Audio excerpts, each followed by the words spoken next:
guys, welcome to Mega Maniacs. Today we have a little bit of a different setup.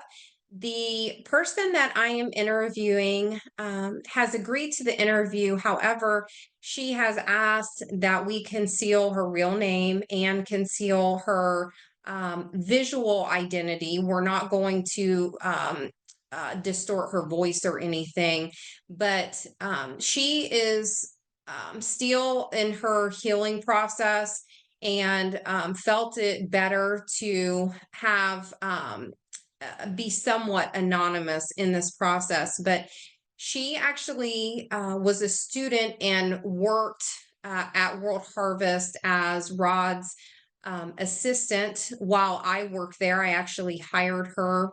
And she is going by Anna in the podcast.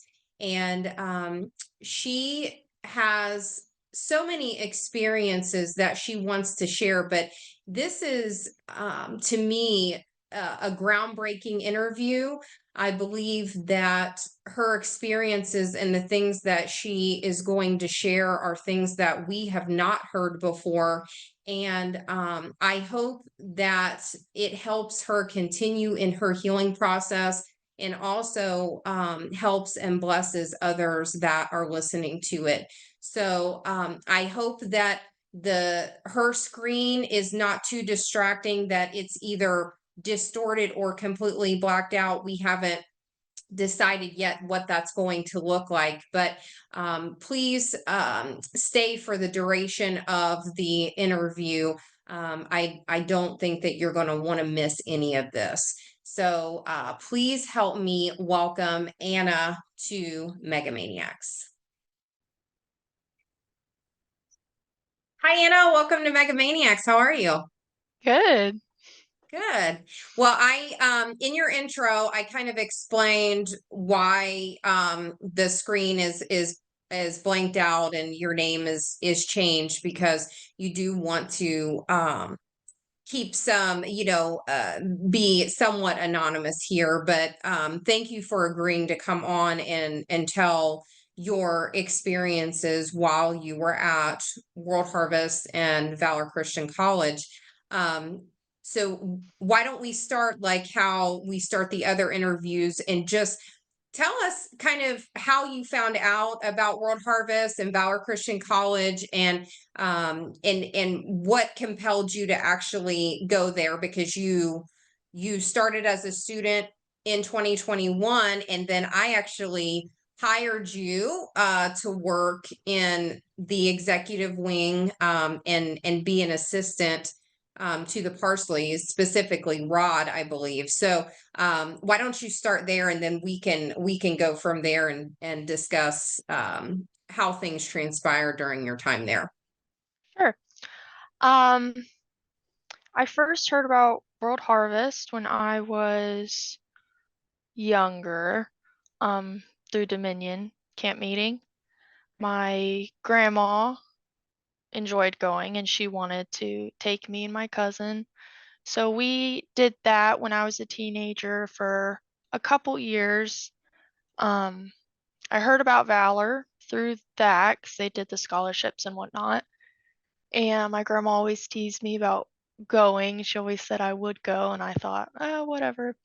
But a couple years later, 2020, I heard about the summer internship. I signed up for the 2021, but that obviously got canceled. So I jumped on board the next year and I did the 2021 internship for the summer.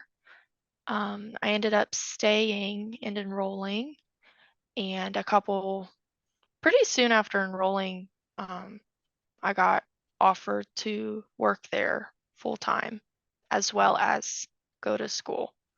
So that's how I ended up there. Okay. Yeah. Okay. And previously, we don't really have to go super in depth, but previously you had gone to Solid Rock Church, which is Darlene Bishop's church, who's a part of CHN. Mhm. And did you ever hear about Valor from there also, or was it just at Dominion camp meeting? Um, Honestly, I had never heard about it until Dominion. That Okay. was the first time. Yeah. Okay. Okay.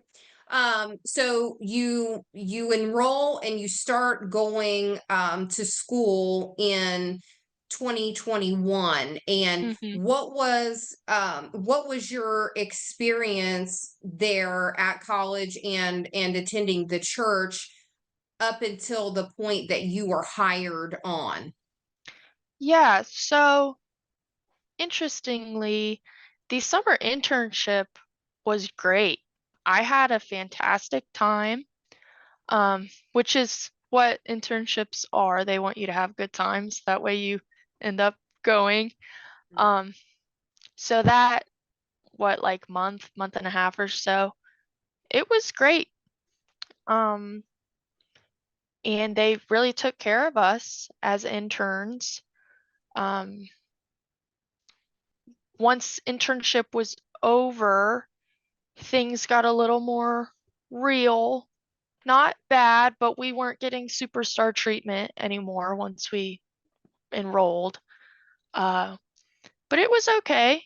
Everything was still pretty chill.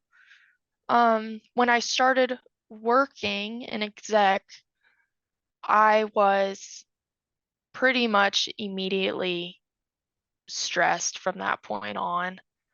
Mhm. Um, it was pretty pretty immediate, honestly, and that continued to get worse over the year until I ultimately ended up leaving. But you were so when you were approached to maybe volunteer and or work in exec, what was who approached you and what was that conversation like? So I was originally going to do a work study in the recruitment office. That was the plan. Um, and they had approved that. They said, yeah, that's fine. I never ended up doing that or even starting having a first day or anything. Um, I remember one day I was called into Sharice's office when she was still over in the Valor buildings. Her and um, the dean at the time, Dr. Horace, they had sat me down and they explained to me that they thought I was a good fit for the on-call team, made Okay. it sound like the biggest honor in the world. And up to that point, I was so excited. I was pumped to do that. Um, so, I remember your excitement. I oh remember yeah. your excitement and I knew what on call entailed. hmm So I was not excited for you, Yeah. but I remember doing, having your paperwork and meeting with you and all of that and seeing, how honored you were that they even asked you to do something like this, hmm which they're very good at. They're very good at Oh presenting yes. this as very much an honor and a privilege that you're even being considered. And so, young, impressionable students and young people are, they're on cloud nine when they feel like they're getting this opportunity. So, not to cut you off, but and I also want to explain, I know that the on-call thing wasn't necessarily what you always were doing, but the hmm on-call for the Parsleys was everyone got scheduled and basically you had to be available. You had to be within 5 miles of the church when you were on call, so that hmm if the Parsleys needed anything, they needed you to go to McDonald's or Papa John's or pick up dry cleaning or groceries or whatever the case was, that this was what you were going to be doing, and you had to be able to kind of drop everything and make sure that their needs were met. Is that right? Right. And Okay. these shifts were long. They didn't originally start off long, but I mean, I would be out until they were able to contact me until 10. So if they contacted me at 9:45, yeah, I might be off at 10, but I might not get back till 11, 11:30 sometimes. So it was intense. It wasn't all just go pick up some food. It was a lot for sure. Yeah. Okay. And when Sharice was meeting with you about helping in exec, what did she specifically, because I was actually shocked by this and did not know this until you and I spoke more hmm recently. What was her request of you as far as dress code and how you looked? Mm. So the on-call stuff was just look nice, but it wasn't, that big of a deal. We weren't face to face with anybody. When I got entered into exec, um, that first time that I had helped during a meeting to bring food in, to make clean off tables, stuff like that, I remember they had told me you need to look nice, like all black preferably, wear a dress, wear heels, wear cute shoes, do your hair, do your makeup, look good. And I remember that sticks out to me because it didn't seem just like a, hey, look professional. That would have been fine. But the fact that they were so specific with it, um, I didn't think of it as a huge red flag at the time. But now I look back and I'm like, that's kind of weird that, I was only 21 at the time. Why are you telling me to wear high heels? It's kind of odd. Definitely. Well, and that can be, kind of backbreaking work at times when you're on your feet consistently and you're running, food back and forth into the meetings. A lot of times you're preparing food in the kitchen, then you're cleaning before and after the meetings. So that's a lot to ask of someone that's going to be on their feet for Lord knows how long sometimes to be in heels, especially if you're not used to it. Absolutely. And there was one time towards the time of me leaving, um, I wouldn't just be in the office dressed like this. I'd be on call at the same time. So here I am going to Kroger in dresses and heels. And there was a time, I'd be uncomfortable. I'm a young girl, super dressed up at, Kroger, and men would sometimes say things to me.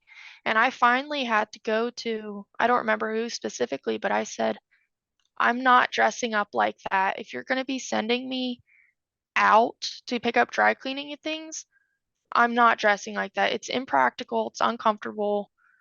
Um, People are making me uncomfortable out there. I'm not doing it. And I don't remember exactly what their response was, but I didn't dress like that the whole time because I couldn't. It was ridiculous for sure. Yeah, causing some issues. And I have another quick question, and this is only because I knew it to be a thing when I worked there when it was the work study students and the on call. When you would be taking food or whatever you were doing for the Parsleys, were you ever told that you were not to speak to the Parsleys unless they spoke to you first? Yeah, I was told that. I was told when I would go do hotel check-ins for the guest speakers, um, I was told that if they saw me, I was not to interact with them. They told me go hide, go to a bathroom or something, make sure they're not seeing you. So that was not for the parsley specifically, that was for guests, but it was pretty much understood you don't talk to them unless they're talking to you for sure, which Like the created very hired help can't interact with special guests. right, which felt very degrading Yeah. because I'm doing all this work and I can't even say hello or anything. So it felt very, even though I was in exec with Parsley, with all of these people, I felt a million miles away at the same time. It's not like they were building relationships with us by any means. Absolutely.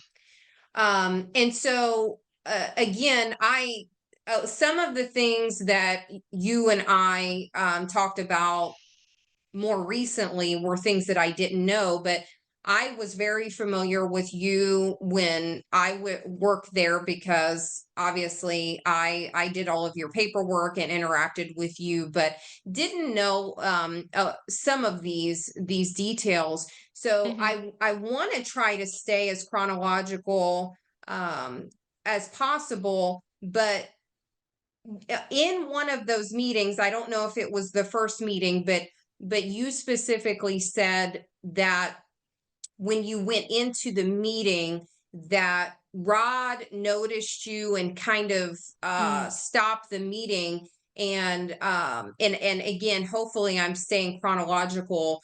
But yes. what was that situation and then where did things kind of go from there? Yes. So that was the very first meeting, very first time besides internship activities that I had been in exec. I wasn't, I believe I was doing on call at the time, but I wasn't onboarded for exec specifically yet. Charisse had approached me and said, we need help with this meeting. It's a big meeting. We just need hands in there to help us clean up. That's where all of the dress code stuff first got brought up, was for that specific meeting. So I was all dressed up. I go into this meeting. I'm shaking like a leaf because it's Rod Parsley. He's a celebrity. Oh my gosh, it's Pastor. There are people that have worked for him for 40 years and have never spoken to him. And me, a 21-year-old, I get to be in exec with him. I was like totally excited, nervous, blown away. So I'm going into this meeting. They said, just pick up the trash, whatever. So I'm doing that. I'm picking up. Um, Parsley looks at me and I don't remember word for word everything, but the meeting had stopped. He had kind of paused the meeting. And it's a full house in there. Every chair is full. Hmm. And he looks at me and kind of smirks and he says, he put on like a very, I don't know if baby voice could be the right thing, but not like you see him preaching like, I'm Rod Parsley. It was very, hi, what's your name? Who are you? And I'm like, oh my gosh, he's talking to me. So I tell him my name. Um, and he asked what church I was from. I told him Solid Rock. He lit up. He's like, oh my goodness, come here. Let me take a picture with you. This is every executive person is in there. I feel like $1,000,000. So he takes me into the center of the room. The desks are arranged in a U shape. So we're quite literally center stage. Um, Puts his arm around me. We take a picture together, just me and him. Again, I'm shaking like a leaf.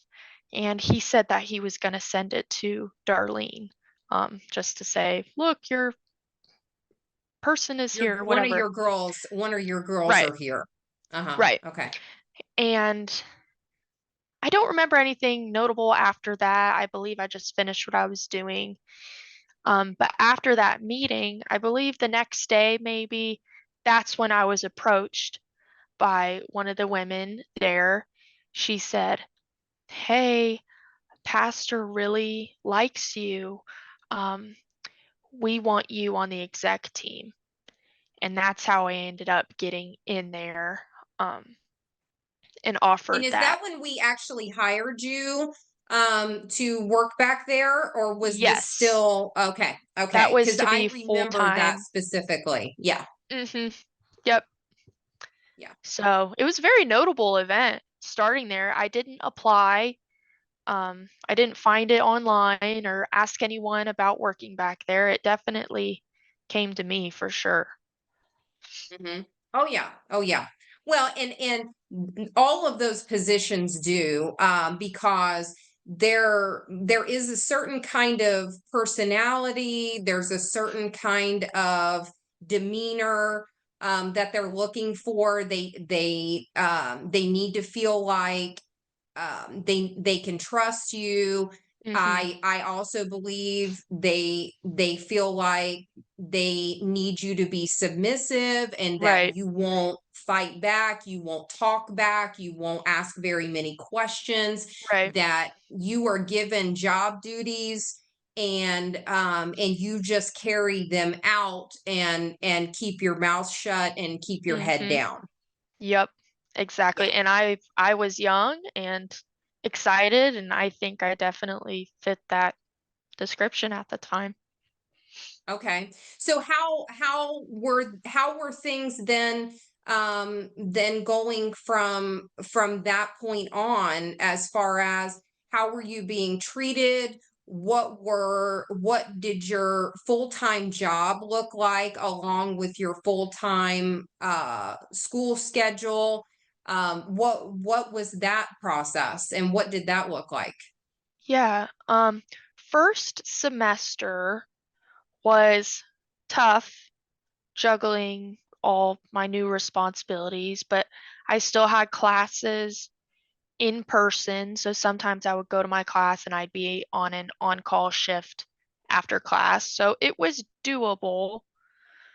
Um, I remember just being very stressed with the speed at which everything was going. It was very fast paced back there, never sitting down for a second. In the beginning, I didn't have a whole lot of responsibilities. Over time, maybe as they saw that I was complacent or maybe trustworthy or something, they started adding more and more and more and more duties to my list. Um, so by the time second semester came around, I was no longer taking any classes on campus. I was completely online, but I lived in the dorms. Yeah. You And were supposed to be an in-person student. right, that's why I was paying thousands of dollars for my meal plan for the dorm rooms.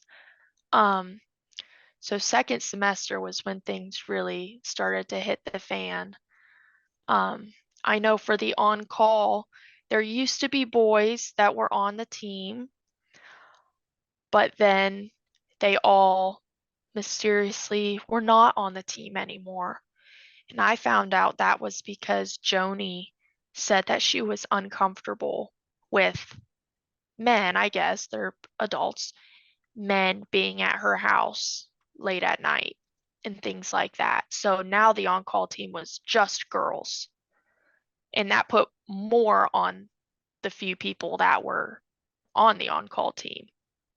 Um, Yeah, because it was never enough. I mean, and I can right, tell you that from, I they didn't involve me very much. I think they didn't really want human resources right. knowing much about Hmm. what was going on, and how many hours they were requiring you For guys to sure. work, and that you were going from living on campus, but could not go to in-person Hmm. classes anymore, because the work schedule was so stringent, and they didn't have enough people, and so they just kept piling more onto the people that they did have. Right, right. Yeah. I specifically feel, again, I didn't have time to talk to other on call girls. I didn't have time to talk to my classmates. I felt so alone, so disconnected from everybody. So I don't know specifically what the other girls were had to do, but I definitely feel as if I was um the main on-call girl for the time that I was there. I definitely felt like the favorite. They gave me access to things that I knew other people did not have access to, which could be a bragging right in some kind of way if I had time to brag about it, which I didn't. And So what were some of those accesses that you're talking about? I had access, I believe, to, I believe my badge had access to everywhere. I could get into the dorms after curfew. I could get into A wing, into exec, anything I could get into. I also had um I had the code to his front gate at his home, at his house, Rod Parsley's house. I had that code. I had access into the house. I had access into his work apartment thing at his house as well. There And were that's like the times, thing that's the apartment that's kind of over his garage. Is that right, right? Okay. right. Okay. Um, I had access to, there was one point where I was the only person with access to ministry vehicle keys. That was short-lived because I told them it was too much for me to handle. And I mean, only person. Um, I had access sometimes to Rod Parsley's car, to Ashton's car. I've driven both of them. I mean, access to his quarters, credit cards, church cards, his cards, everything. And why would you need to drive Ashton or Rod's cars specifically? um, to get gas. I know he had one boy, I believe, that would sometimes wash the cars, but if Ashton didn't feel like getting gas, I would get in the car and go get gas. Um, very random. That didn't happen often, but it happened enough to say that it happened for sure. Did you ever have to clean their cars? I did not, Okay. luckily. I did have to clean other things, but not the cars. And we're going to get to that. Hmm. Now during this time where you were the only one that had access to the ministry vehicle keys, and Hmm. just to give a little overview, the church has several vehicles that are registered to the church. I had to run, some checks to make sure that that people that were going to be driving these vehicles could be insured and they had valid driver's license and that sort of thing. So Hmm. there was some due process behind those things. Um, but there was a log, and if anybody needed to use a vehicle, then they would have to come to you, get sign the log when they're taking the car out, which car they're taking, and then when they brought it back they had to sign it back in. Hmm. Was this sort of the time when you were kind of being overwhelmed by that you were asking them for a job description? Absolutely. There Okay. was a time anybody, that had that clearance could just go get the keys, sign the log. I'm not sure, I don't remember if something happened, but for some reason they decided, or my manager at the time, she quit at the same time I did. Um, And who was that? she, Angelique, I Oh, forget Angelique her. Miller. Okay. Yeah, yeah, yeah. Yes, I know Angelique. Okay. we did the internship together, actually. So we were more friends. Um, so she was cool. She was Yeah. stressed like I was, and we understood that because we built friendship first. Yeah. But for some reason, she had told me, "You get the keys. If anyone needs them, they got to go through you."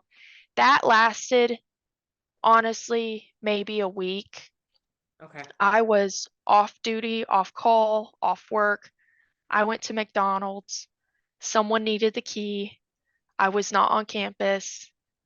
I got in trouble because I was not there when they needed the key, even though I was not working. That is when I said, I'm not doing that. Yeah. I do not accept this responsibility. And that's when I started asking, like, what am I? You've got me doing secretary work, housekeeping, um, off campus things, on call. Tell me what I am so I can tell you no to certain things. I didn't say that to them, of course, but they would not tell me what I was. Um, Well, it couldn't Probably, provide a job description, right? which I don't recall that they even asked me to, because that would have been theoretically one of my job duties, was to make sure that you specifically had a job description that did list all of the duties that you were going to be responsible for, so that you could agree or not agree to those. Hmm. But I don't recall that they ever asked me to do that. But they would always, even if we did provide you a job description, the last bullet point would be any other duties Right. that the ministry sees fit, or some verbiage along those lines. So it could have been all or none of what was on that job description Right. anyways, because of that verbiage. Hmm. So then during this time, I mean, what what were some of the duties that you would, and again, hopefully I'm not like jumping the gun here, but what would be some of the duties that were maybe the most egregious, or the things that stick out to you, that just seemed pretty outlandish? Laundry was the biggest one, the one that I felt this is weird. Um, Not ministry laundry, not washing kitchen towels or something like that. I mean, Rod Parsley and Ashton Parsley's personal laundry. Socks, tops, underwear, as in me go into Parsley's quarters, take everything out of the hamper, go wash it, fold it, put it away. Sometimes he'd have laundry on the floor, and I would pick up the dirty underwear from the floor, put it in the hamper, take it, wash it, put it back. That was weird. Yeah, Yeah, weird. same thing with Ashton. I feel weird that I have seen Rod Parsley and Ashton Parsley's underwear. I won't go into Dirty detail, underwear. obviously, but it's Yeah, weird. Dirty yeah. underwear, all of the underwear. I had to go. He had gotten sick. He had COVID or something. This was weird also. He had gotten COVID, I believe.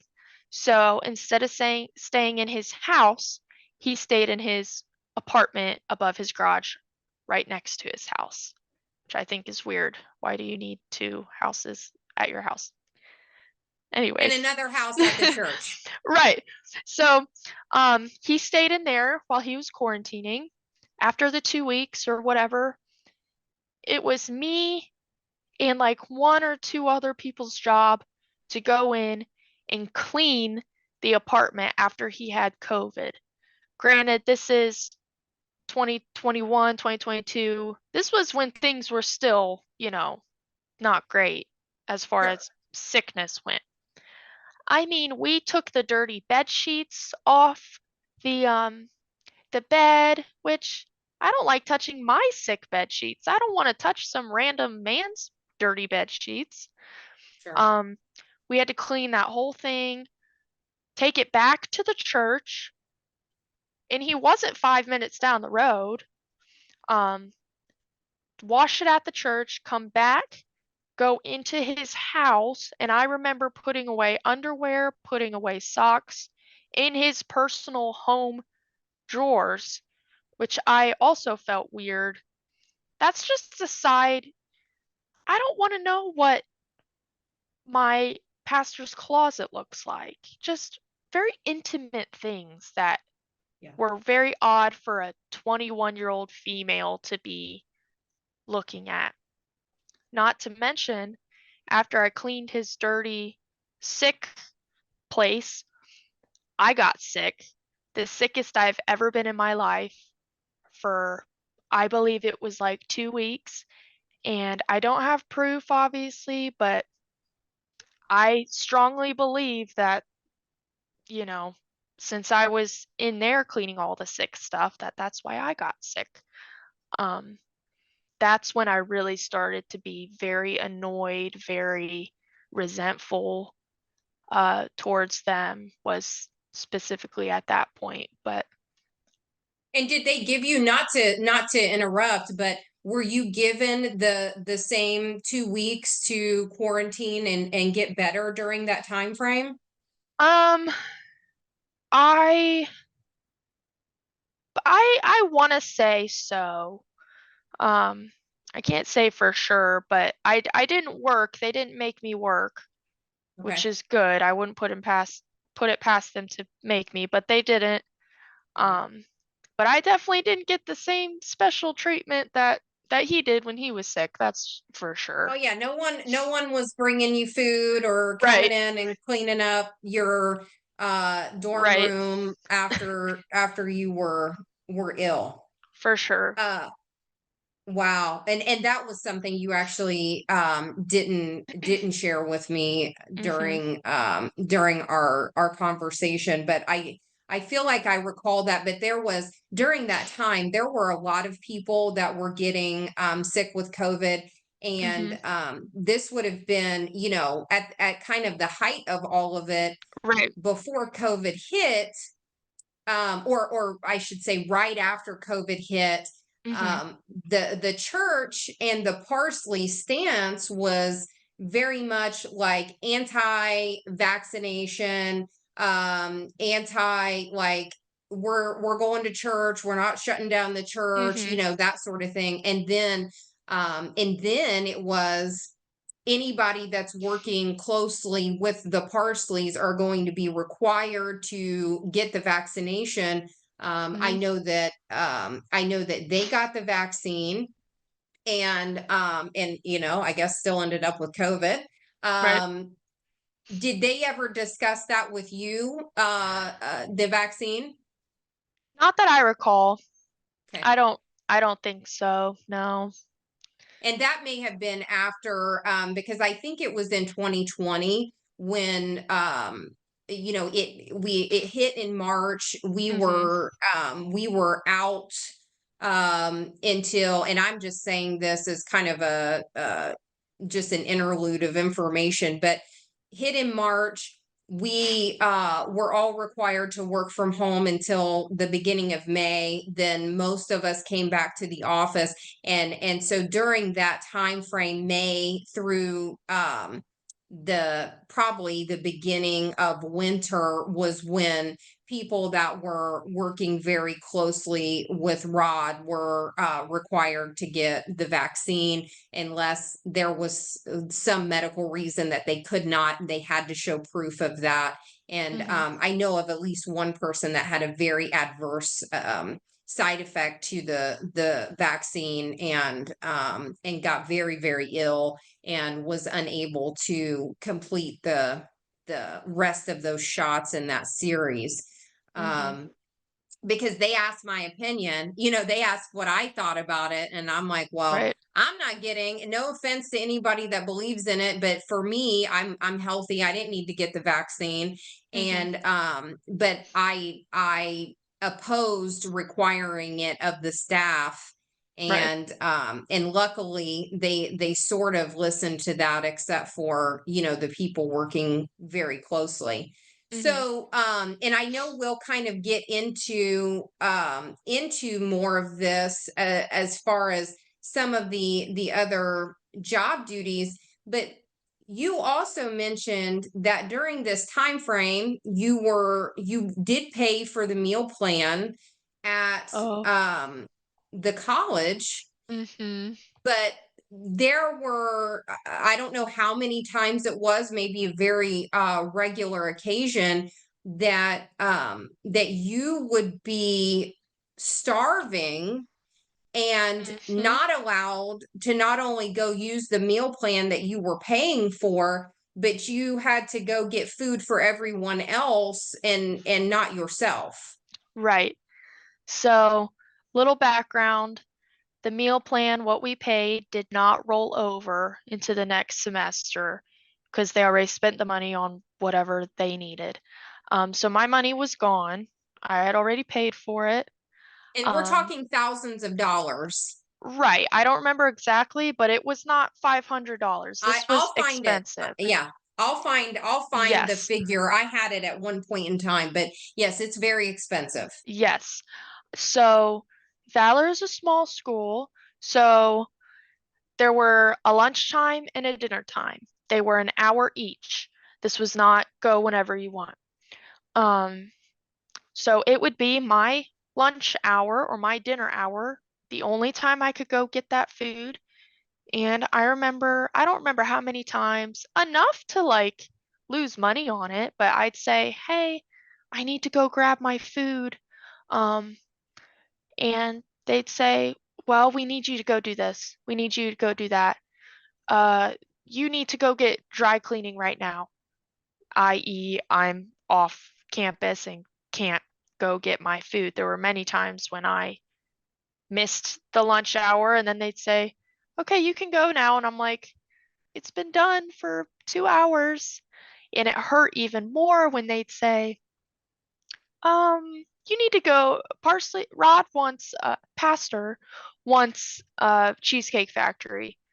Drive half an hour to Easton, pick that up, come back. I have to plate the food.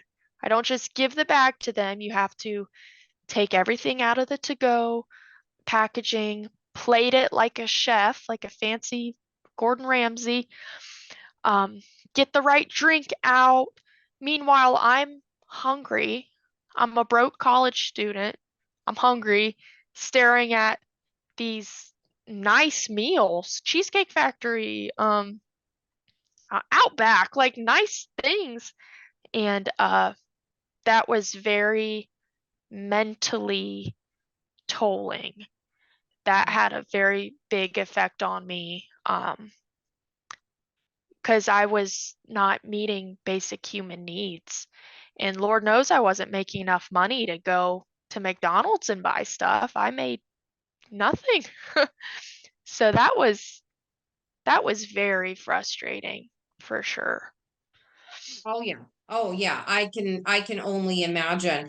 And you were making so the work study students all made $10 an hour. Okay. I've Right. already talked about that. And most of them, 80% of that was going back to the college Right. to pay off their bill.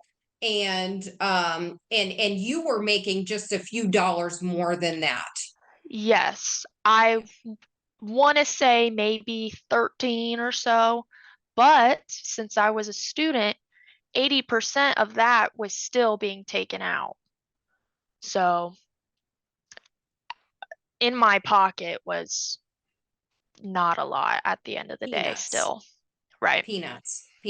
And I will also say that there was a time that they were having me interview people to be executive assistants, okay, which was shocking in the first place that they would even look outside of the Right. organization. But for the exact same position that you're talking about, and you're being paid $13 an hour, and 80% of it's going back to pay off your school bill, Mm-hmm. they were going to pay someone else at least $55,000 a year. Woo.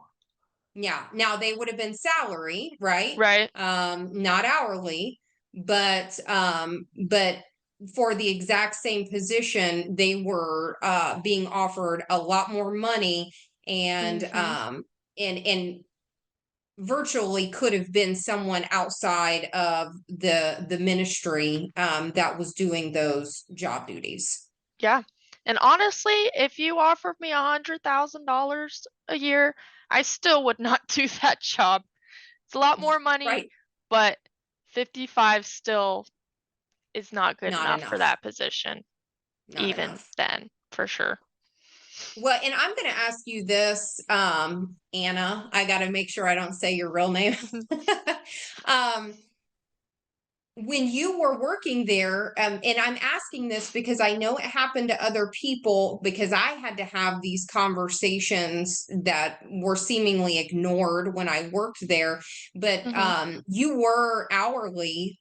Were there times that you were coming up on that 40 hours or more, and they were telling you that you could not rack up any overtime, or that you had to clock out and work off the clock? Was that ever a thing with you?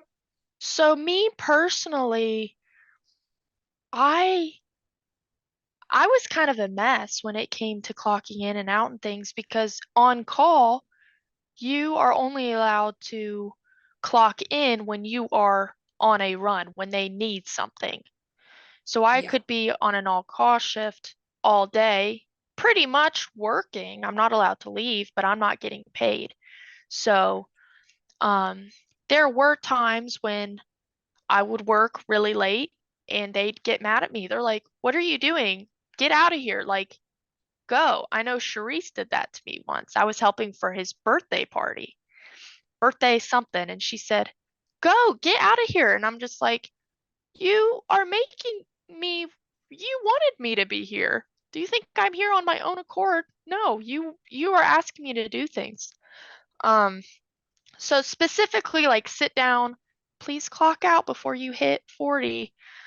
Um, I don't recall ever really paying attention. I just worked when they needed me and I got paid what I got paid pretty much. I was too busy to even pay attention to that, honestly. Hmm. Which again is still peanuts. I mean, a couple Right. dollars an hour after they take out the 80%. So again, I want to try to stay on the timeline here, but you were also talking about some of the other cleaning duties that you were doing in his quarters, in the green rooms, Mm-hmm. and even like Sunday mornings when Yes. uh, all four Parsleys wanted breakfast or wanted some kind of food. Can you kind of go into those details? I just don't want to do too much of the Yeah. talking here because this is your experience. Oh, yeah. So Sundays were my least favorite day of the week. They used to be my favorite back before I had all these things. I loved service. I wanted to be a part of service. Did I get to make it to half of them? Not at all. Morning started very early. I don't recall exactly. I want to say I was up and out by 7 a.m. Um, I would have to pick up breakfast for Joni, Austin, Ashton, Rod. Um, Joni, Austin both got McDonald's. Rod got McDonald's and Tim Hortons. Ashton sometimes got Burger King. So, I mean, I'm running around 10 different places, like all over the place before 8 o'clock in the morning. Um, I would pick up the breakfast. I like the McDonald's, for example, I'd pick it up for Joni and Austin, take it to the house, put it in the fridge, unpack it, like put it away. Then I'd be off to McDonald's again for um, two breakfast burritos with exactly 3 packets of sauce. And then I'd go to Tim Hortons, get a you'd think I would still remember something super specific, and if it was didn't have the extra a shot of vanilla, I'd get in trouble. Go grab that, take And it there back was to the like a church. specific donut there too. I remembered other 2 people talking old-fashioned about donuts. the old-fashioned donuts at Mhm. Tim Hortons. There were, because I think that it's noteworthy to and you can tell me if this is incorrect, but Mhm. there, like you said about the breakfast burritos with exactly a certain number of sauces, Mhm. these people have specific orders, and it is your job to check the food Yes. before you leave, because if Tim Hortons or McDonald's or Burger King or whoever messes up the order, it's not their fault, It's my it's fault. your fault. Mhm. And I mean, people would get chastised Yes. for these orders being incorrect. And again, I know that because the people would either be in my office so upset and crying that they are getting in this much trouble about a messed up McDonald's order, that I Right. mean, then it would even be a topic of discussion when you were getting reprimanded, like, you can't even get a McDonald's order right. Right. It makes you feel stupid, Oh, and that for was the lack of intent. better. Yeah. Yes. Joni and Austin, I recall a couple times I would mess up Austin's order. He never got on me. He didn't care. Joni didn't usually say anything They were either. much kinder than Rod and Right. Ashton. Yeah. Right. But if you messed up Rod's order, you're done. Um, yes, that was and it was also our job to remember what they get at these places. They don't tell you, I want 2 old-fashioned donuts and whatever, whatever. They say, I want Tim Hortons.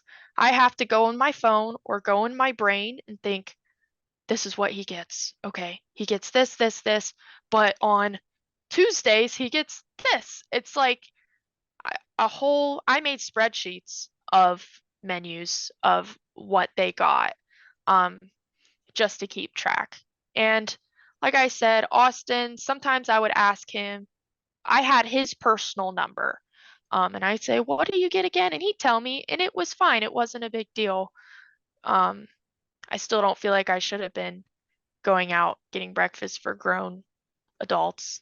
I still think that's weird. But he was at least kinder than Rod and Ashton were, for sure.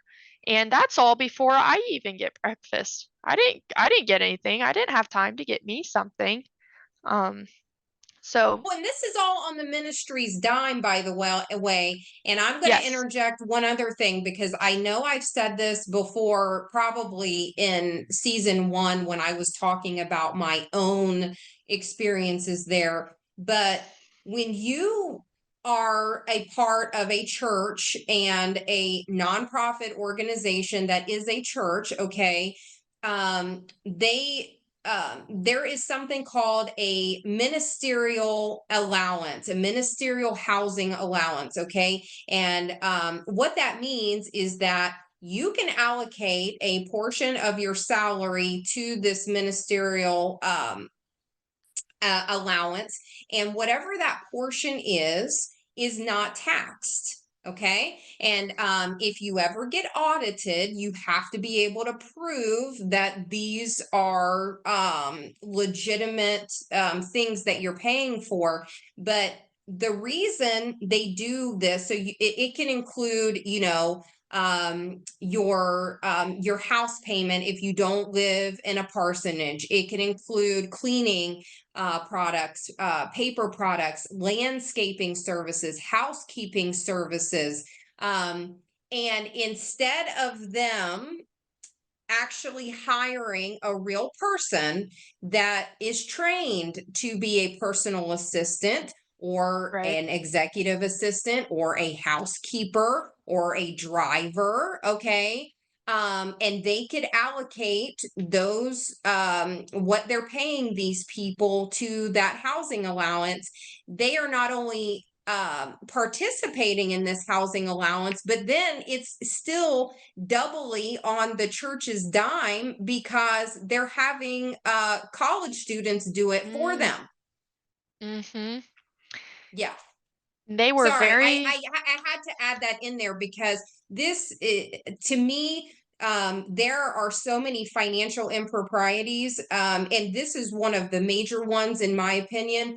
But also just the fact that you and countless other people are being taken advantage of, and are thrown into positions that you're never trained for mm-hmm, appropriately.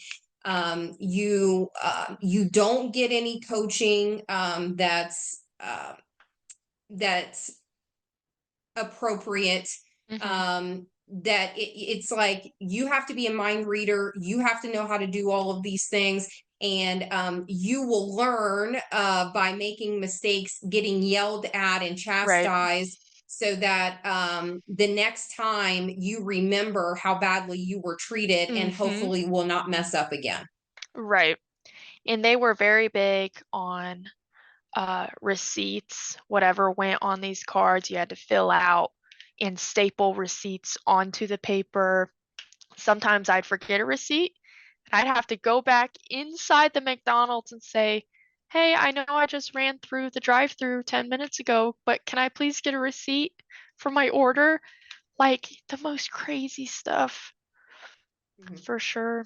Meanwhile, they didn't provide receipts for a lot of their personal expenses that they were putting on church credit cards, because Right. the Parsleys were the biggest offenders, especially Ashton, for not having the receipts, and the accounting department just having to do what they could do with what they had, Mm-hmm. because she was using the church's credit card and not providing receipts for a lot of these Mm, things. Yeah. yeah. There were many times I'd use the church's card for random things, and they would tell me use the church card, but I sometimes would feel like this doesn't feel like appropriate, but what do I know? I'm just the runner or whatever, so I obviously never got into it, but I remember thinking this doesn't seem like correct use of a church card Hmm. for sure. Do you remember anything specifically? And if not, it's okay. I know that Not was several years ago. not particularly, but sometimes the food things or dry cleaning, stuff like that.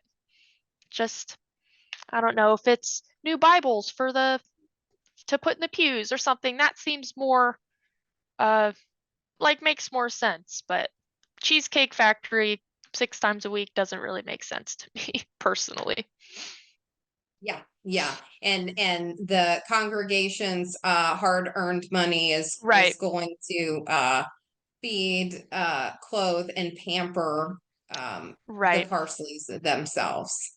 exactly. Um, so I don't know if you have anything that you want to add, but can you, if you don't, can you talk about when either your boss, organization, or the Parsleys themselves found out that you had your cosmetology license?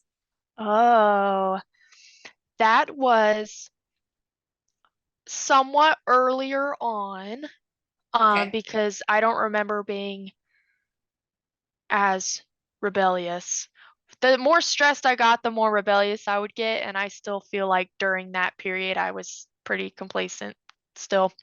But anyways, um, I believe it was a meeting, and I had my nails done. I do them myself. I remember Ashton found out that I did nails, and I thought they were genuinely interested in my hobbies. I think they were just seeing what else they could milk out of me. Sure. And I had mentioned, "Oh yeah, well, I do have my cosmetology license. I don't do hair, but I am licensed, like I could legally do hair, makeup, whatever." Um, Next thing I know, their girl that they have get them ready, hair and makeup for service, for TV, whatever. She was sick or she couldn't do it that week. So they asked me, "Hey, can you please do his hair and makeup?" So they go to train me. I go to the ready room. Um, and I mean, I got like 5 minutes with the girl that normally does it. Like speed round. Yeah, I just do this, whatever. And that was after they left me waiting in there for like 4 hours. No one showed up. That was annoying. Uh, so I got my super speed training. I didn't do this often. I want to say it was maybe only like 2 or 3 times, but I would be back in this ready room, door shut, alone with Rod Parsley, doing his hair, brushing his beard, putting makeup on his face, primer, which means I'm taking product, putting it in my hands, and rubbing his face. Granted, it's makeup, it's hair. It is my job currently. It's not inherently weird, I suppose, but the context of it, the fact that I am 21 years old, I'm a student, you didn't hire me to do hair. The fact that you're just asking a random employee essentially to do this, that's what made it weird. Um, so I remember putting his makeup on and I'm thinking, this is odd. I am a college student. I'm probably the only person in this whole campus that has touched his face. You're not allowed to talk to him unless he talks to you. And here I am putting my fingers through his beard, through his hair. It was weird. Just why am I washing his hair? And was, it made, Washing his hair is, I right, mean, this is a very, you know, it's very intimate, as intimate. far as I'm concerned. And again, I know people that are, in show business and maybe they don't think this much, but just picture a 21-year-old young college student is leaning over Mm-hmm. we're talking inches Right. from his face, washing his hair, putting your hands in his hair and on his face and through his beard.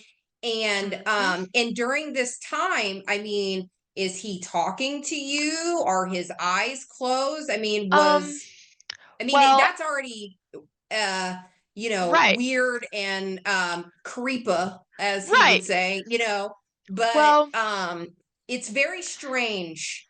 I want to preface this. This was also when they're telling me, do your hair, do your makeup, wear your fancy shoes, wear dresses. You got to look good. So here I am, a, not to toot my own horn, but a pretty young girl Yes, rubbing all over you this are. old man's Yeah. face. His eyes are closed. Um, Hmm. it's not weird when I'm at my salon at work doing this, but it's weird in this context. His eyes are closed. He would talk to me sometimes a little bit about my tattoos, which I guess is technically talking about my body in a way. It's just Hmm. so many things when you put them all together in this context, it's makes it gross. It wouldn't maybe be gross normally, but it is in this way. Eyes closed, um, totally relaxed, and it's just not a state in which I wish to see my my pastor, my boss. He's not just he's my professional, he's my boss. Um, somebody, a role model in which I looked up to when I was young.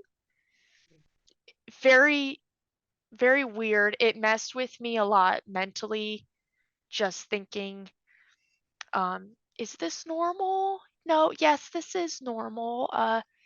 This isn't weird, right? Just a lot of mental turmoil within myself trying to make sense of what's going on.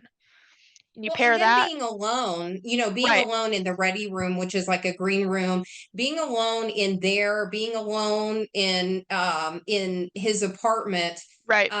because and I've discussed this before too.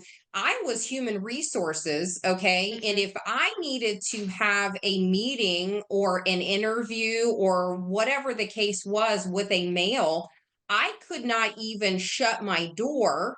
Even in a Mm-hmm. confidential meeting, I could not shut my door all the way because you were not supposed to even give the illusion of Right. impropriety, right? and Exactly. and and here he is, not following even his own rules. Mm-hmm. Yeah. And even though I was, more on board at that point, I was still trying to find the good in everything. Benefit of the doubt. I still remember thinking, this is odd. I'm, even if he wasn't my boss or pastor or anything like that, it's odd that I'm a young girl alone in a very compromising position with an, sorry, but old man. It's weird. And there were a couple times where I was alone, one on one with him. Well, and And being told that you have to dress cute and look cute, right, that's verging on issues with EEOC and that sort of thing, like where you're being sexualized and right. dehumanized.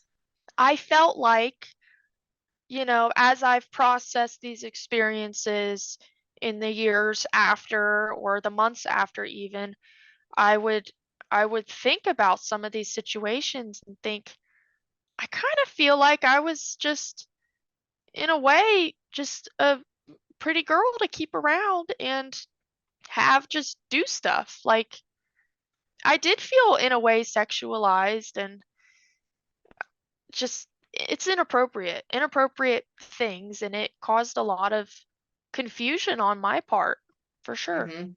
Hmm.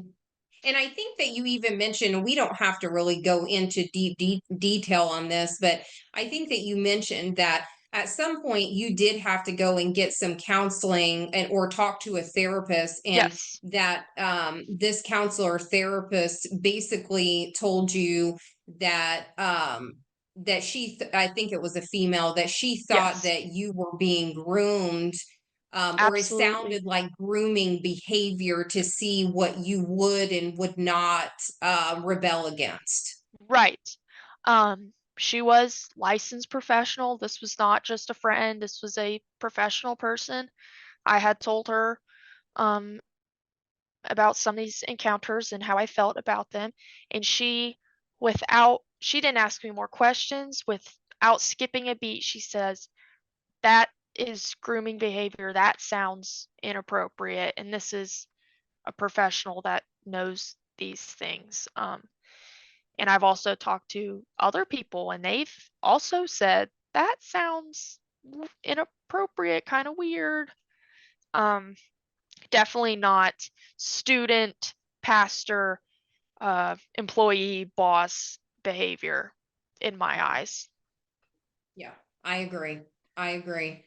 Well, and I agree on several levels, but I agree, especially because people were getting reprimanded for less. You know what I'm saying? Mm-hmm. Like, I've had to talk to people that where it was like, a female boss and a male subordinate, and maybe they were going to a site to do a shoot or something, and if they rode in the same car together, I had to go have a conversation with them like, hey, you Mm-hmm. can't do that. You can't be alone with the opposite sex. And but why is it okay for him to do It's that? And nobody's asking any questions or mm-hmm. um, even insinuating that it's inappropriate. It's hypocritical. Absolutely. Absolutely. And there used to be, this wasn't a rule when I was there. I think they just got rid of it when I started Valor, but they used to have a rule guys and girls can't ride in the same car together. Like you just said, that went all the way down to student level too. Sure, So, sure. I remember even having conversations with students that were in the work study program mhm. that if they were having a conversation, and even if they were just sitting in their car in the parking lot Yep. of the college having a conversation, that was a big no-no too. Right. Yeah, They were not very big on privacy anywhere. right. Valor, work, nowhere. So then uh again, I don't want to be the one that's talking too much here, but I'm trying to kind of keep up with my notes and kind of the timeline here. But there was a point, and I'm speaking now really from my own experience, that exec is kind of a chaotic place, the most chaotic place to work in Yes. the entire ministry. And not just anybody can be back there. And again, I've said this, I worked in A wing, which was the area right before you could get to exec.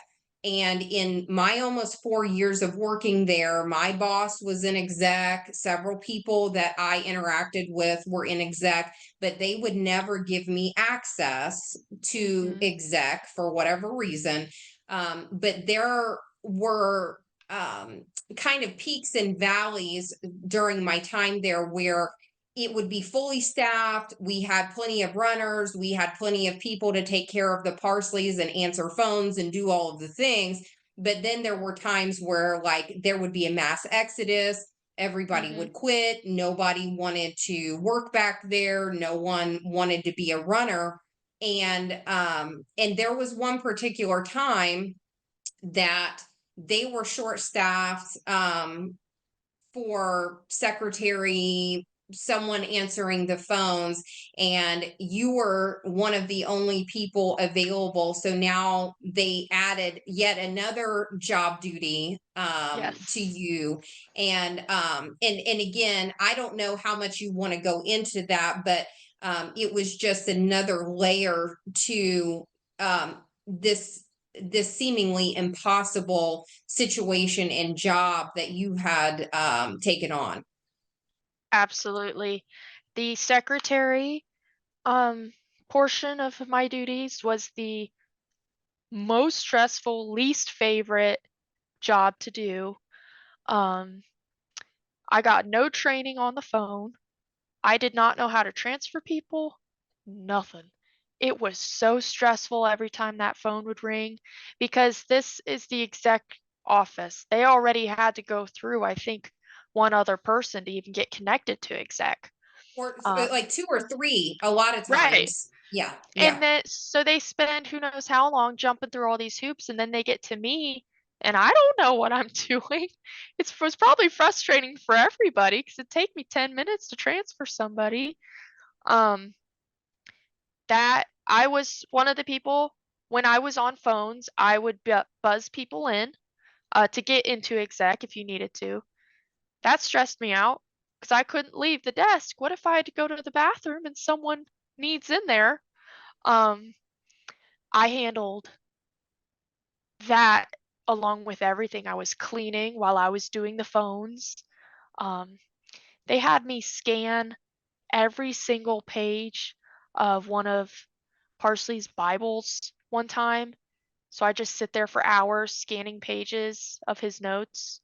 I had to reorganize like three giant binders of his sermons, color code them, just busy work. Um, I didn't get a second to just sit and rest. And sometimes Rod would walk in and you have to quick grab something, act like you're doing something. Oh Um, yeah, act like you're busy. and that's with everyone. Uh, Sure. Same. Bill Yeah. Canfield will come in. Oh my gosh, he might tell on me. Do something. Megan, Charisse, everybody. It was high alert stress 24/7. I remember one particular thing happened. I was at my desk, and I was working on some homework. I had downtime, let me do some homework because I'm a student first, but not at that time. They wanted me to be a worker first. Rod walks in and he's talking to me. And again, we're alone in there, door shut, we're alone. My heart's racing because I'm like, am I going to get in trouble for doing my homework? He says something, and as he turns to leave, he takes his finger, runs it across the wall very slowly, and he looks at his finger, and I guess it was dusty or something, the wall. And he goes, like, he pouts, and he goes, huh, uh, this wall is, kind of dirty. Anyways, goodbye. And then he left. He couldn't even tell me, hey, do you mind dusting the wall? He just was passive aggressive about it and Hmm. weird. And that just made me feel like I'm not a mind reader. Tell me what you want. Oh my goodness. Secretary, that was the worst of it, honestly. It was Hmm. stressful and awful. And that's when they tacked that onto me. That's when my mental health really started to go downhill. Um, that's when I really got to be like, I I don't not enjoy this job. I hate this job. And that's a Hmm. strong word, but I hated that job. It was ugh, not fun. Not fun at all. Hmm. And then at some point, something actually very sort of exciting happened for you, that you had been dating a college Oh. student, Mhm. and you actually got engaged while, like, Mhm. during this time frame. And how did that go? Because I also want you to talk about, and again, I don't know where this is in the timeline of events, and then when you actually finally had given your 2 weeks notice, but Right. um, there was also a time, I believe, in this general time frame that Ashton was moving, and you were required to go over Oh there yeah. and um, get boxes, pack boxes, move boxes. This was also a part of your job duty. So, can you talk about the engagement situation, or whichever one came Yes. first, I guess? So the moving and the engagement conversation were very close together. Okay. Um, so this would have been second semester when I was starting to really not enjoy. This was the same time when I had every responsibility tacked on full throttle. Um, just preface, not engaged anymore. Um, but so it was Christmas time. And I are had we still gone, talking about 2021 Christmas time? yes, I Okay. believe Okay. so. Okay. So Christmas time, I had gotten engaged on Christmas break. I came back, I was excited at the time. Um, I had orders to go to the apartment at his house. Rod's Um, apartment. Okay. right. And I don't remember what it was. I think it was to drop off cereal, something stupid. So I go Lord Jesus, inside. these people can't even go to I Kroger's. know. Um, One good thing through all of it, I liked Fury, his dog. He made me feel good. So I knew I was going to the apartment. I'm like, yay, I get to see the dog. Woohoo. So when you enter the apartment, Fury runs down the stairs and he stares at you to make sure that you're not like an intruder. But me and Fury spent a lot of time together, so he liked me and I liked him because I was with him all the time. That's neither here nor there. I go upstairs where the living room kitchen thing So was. you had to take care of the dog too, or are you? No, No, Okay. he was just like hanging out around. Okay. Okay. Um, And no, the only reason I actually, ask that is because, not to interrupt you, I know other people have to take care of Ashton's dog right, and babysit Presley, right, and yes. There, take Presley out to use the bathroom, right. take him to the vets, and even Megan's dog, other Yes, I people. remember. Yeah. Megan's dog did not like people, and she'd bring him into the office and it would bark at you and it was scary.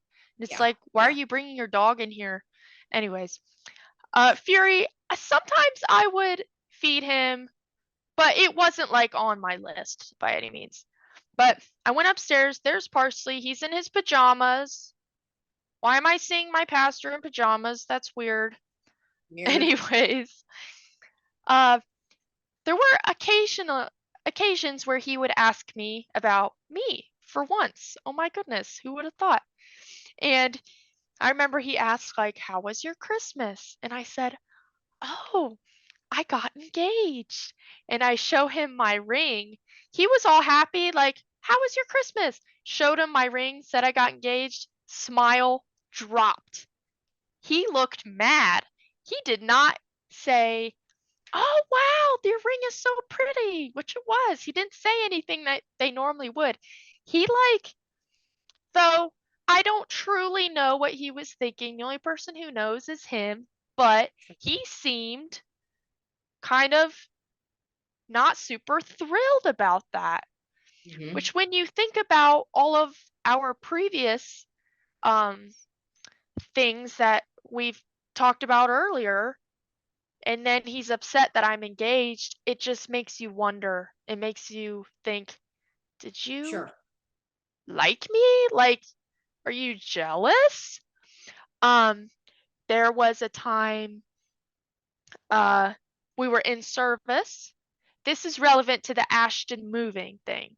Okay. Um, Ashton was having me move boxes and I had to leave service. I'll cover her in a second, but I had to leave service to go buy things for her. It was moving supplies. I can't do that by myself. I'm a small girl. I don't know how to go to Lowe's and pack all this stuff into a van. I asked if my fiance at the time could go with me.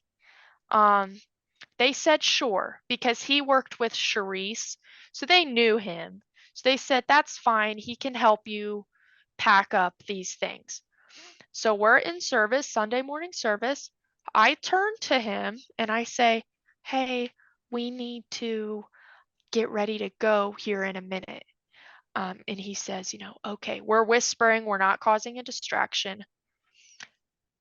Parsley sees me talking to him in the middle of service about work that they're making me do. He threw a On a fit Sunday. on a Sunday. He threw a fit. Parsley did. I wish that I could remember what day, what service, so I could show you, which they probably didn't air that part. I'm Obviously, sure. I know they wouldn't have. But he starts getting upset. He's like, "Stop talking to the boys. I will make sure that you Valor girls are separated from the boys. I will make sure you don't talk to them anymore." He got mad. I it's just he kept displaying jealous behavior. He got Hmm. upset when I got engaged and he got upset when I'm talking to a boy. It's just again, only he knows what he was actually thinking, but to my understanding, it seemed fishy and it seemed weird. Hmm. Um, so that was kind of the me and my romantic relationship situation and how he reacted to that. Um, so with Ashton, the moving thing, uh, she was moving houses or something, who knows? This is She when was she moving, was actually moving up to like the Dublin area, right, and I've kind of touched on this, that this was like a townhouse or a condo that she was actually living in with a man. right. Um, but she wanted to be on the other side of town so that her parents couldn't just drop in on her. Hmm. Yes. So at the time, I did not know that. We were all Right. told she was just moving, obviously. Why they had me, a 21-year-old girl, doing the heavy lifting, I don't know. I had to go to her house. I didn't have to actually pack her items in boxes, but I believe Angelique was involved.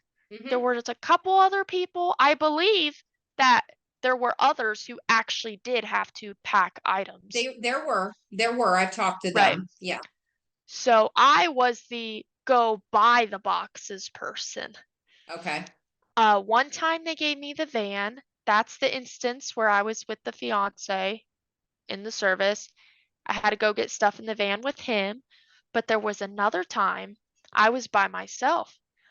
I had to go to U-Haul and pick up so many boxes. Oh my gosh. It was ridiculous. I'm like, how much stuff do you have, lady? And this was when I was starting to get rebellious and I'm thinking like getting resentful. So I'm not doing any of this with a servant's heart at this point. I'm like, oh my gosh, this is stupid. So I go to U-Haul. They gave me one of the cars, not a truck, not a van, a car. The U-Haul was like, I believe, yeah, the U-Haul place with the boxes, I believe was like half an hour away. It wasn't close by any Hmm. means. I couldn't fit all of the flat boxes into the car.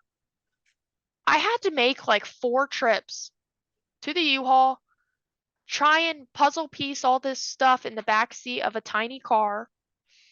I think it was like a Chevy Cruze or something, a small car, drive it to her house, get it out of the car, drag it into her garage, and do that like 4 times. It took me all day. It was manual labor. I was tired. I'm lifting and doing all this stuff. I never saw Ashton, never saw nobody. This was completely by myself. And I remember thinking, why is the church paying me to do this? Hmm. Um, Same this question I is have. this is her personal thing. Why doesn't Hmm. she hire, if they are as rich as they say they are, why don't they hire movers to do this? This is weird. My Hmm. my my wheels were turning full throttle at this point, just thinking about things in this different mindset of this is odd, this isn't right. Hmm. Um, so that was the moving thing. Yeah. Yeah. And this was during the time where I think that you said that you started experiencing panic attacks, and Oh yeah. yeah. Oh And yeah. you were going out to like the baseball dugouts because you didn't want anyone to see you. Well, at Valor, there's zero privacy. At least while I was there, no privacy. The RDs or whatever they are, they had keys to your room. They'd stop in just 'cause people, I'd be in my car for privacy. People would sneak up, knock on the windows. I was experiencing panic attacks. Now looking back, I was extremely depressed at this point. I'd have to go hide in the baseball dugout on campus to cry, to have a moment of just breakdown. Hmm. Um, and then it got to a point where I was starting to cry at work. Yeah. Um, Amanda, I Yeah. forget her last name, Amanda. I won't say her last name, but her last name starts with an M. Yeah, she Hmm. made Her me and her cry. husband worked in was a pastor in Yes, local church. Yep. she, woo, which I know it comes from the top, you know. My bosses know they'll be yelled at by Rod, which means they yell at me so that way they don't get yelled at. Um, it's a it's a system. Uh, there were times Vicious, yeah, vicious cycle. I Yeah. was so stressed out, um, if for messing up or for miscommunications. I remember one instance I bawled my eyes out in the exec hallway, dry heaving, bawling my eyes out. So she ushers me into her office and she's like, stop crying, because they didn't want Rod or anybody else to see me losing it.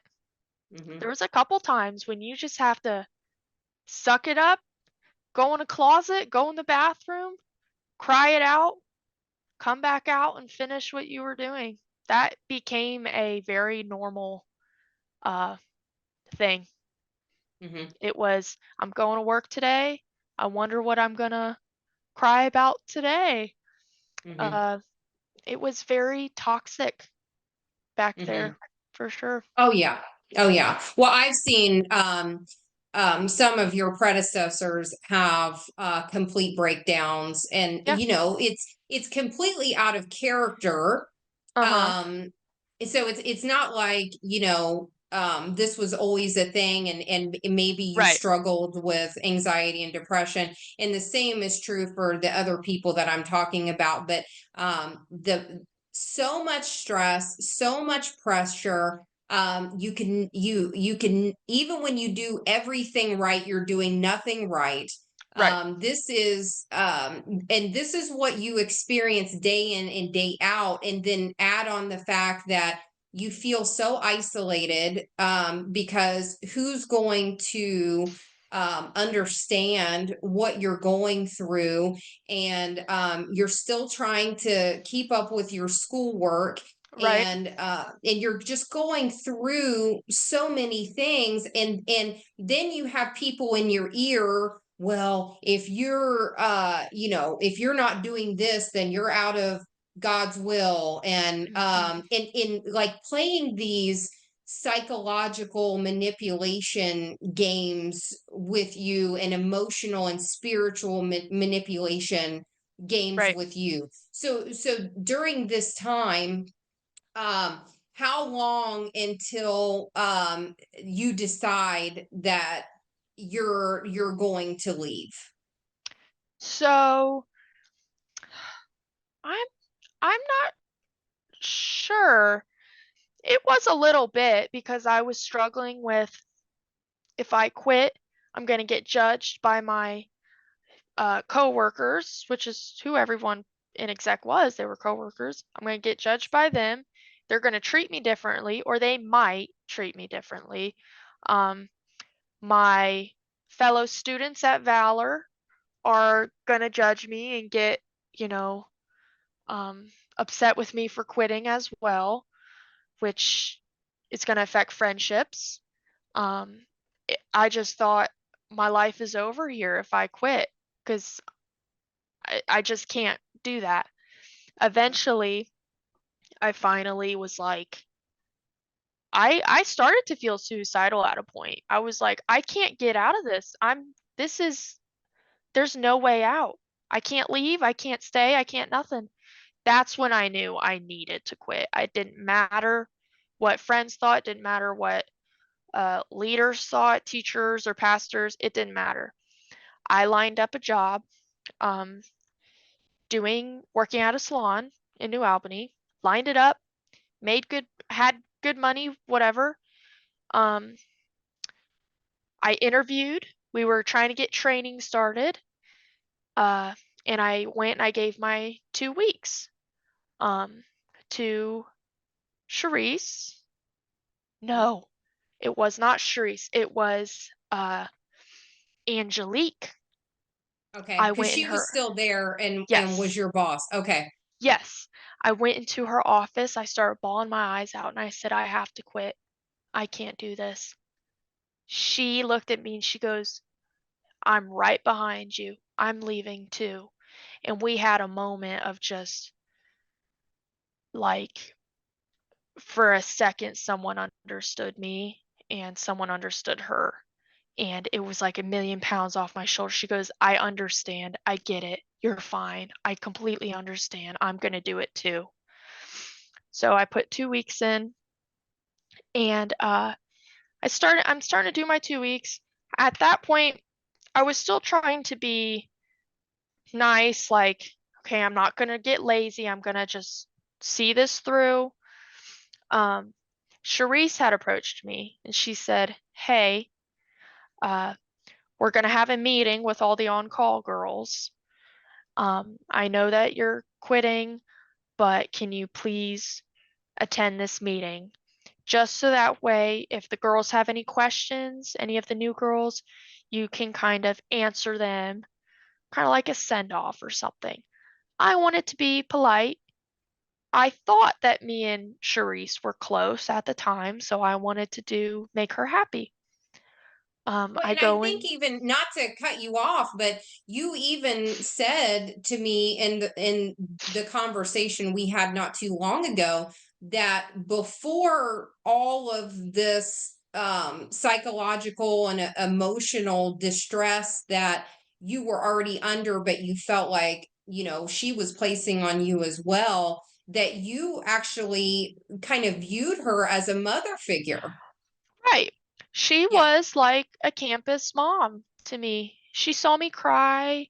She when when my engagement had dissolved while I was still at Valor, she was there to help me through it, which that was a very big thing, and she was there for me. So, absolutely, she was somebody who I trusted and I wanted to make happy. I saw her a lot. I built that relationship with her through internship, um, where she wasn't a boss or a teacher or anything like that. So I wanted to make her happy, and I said, sure, I will do this meeting. In this meeting, we were in the A wing conference room.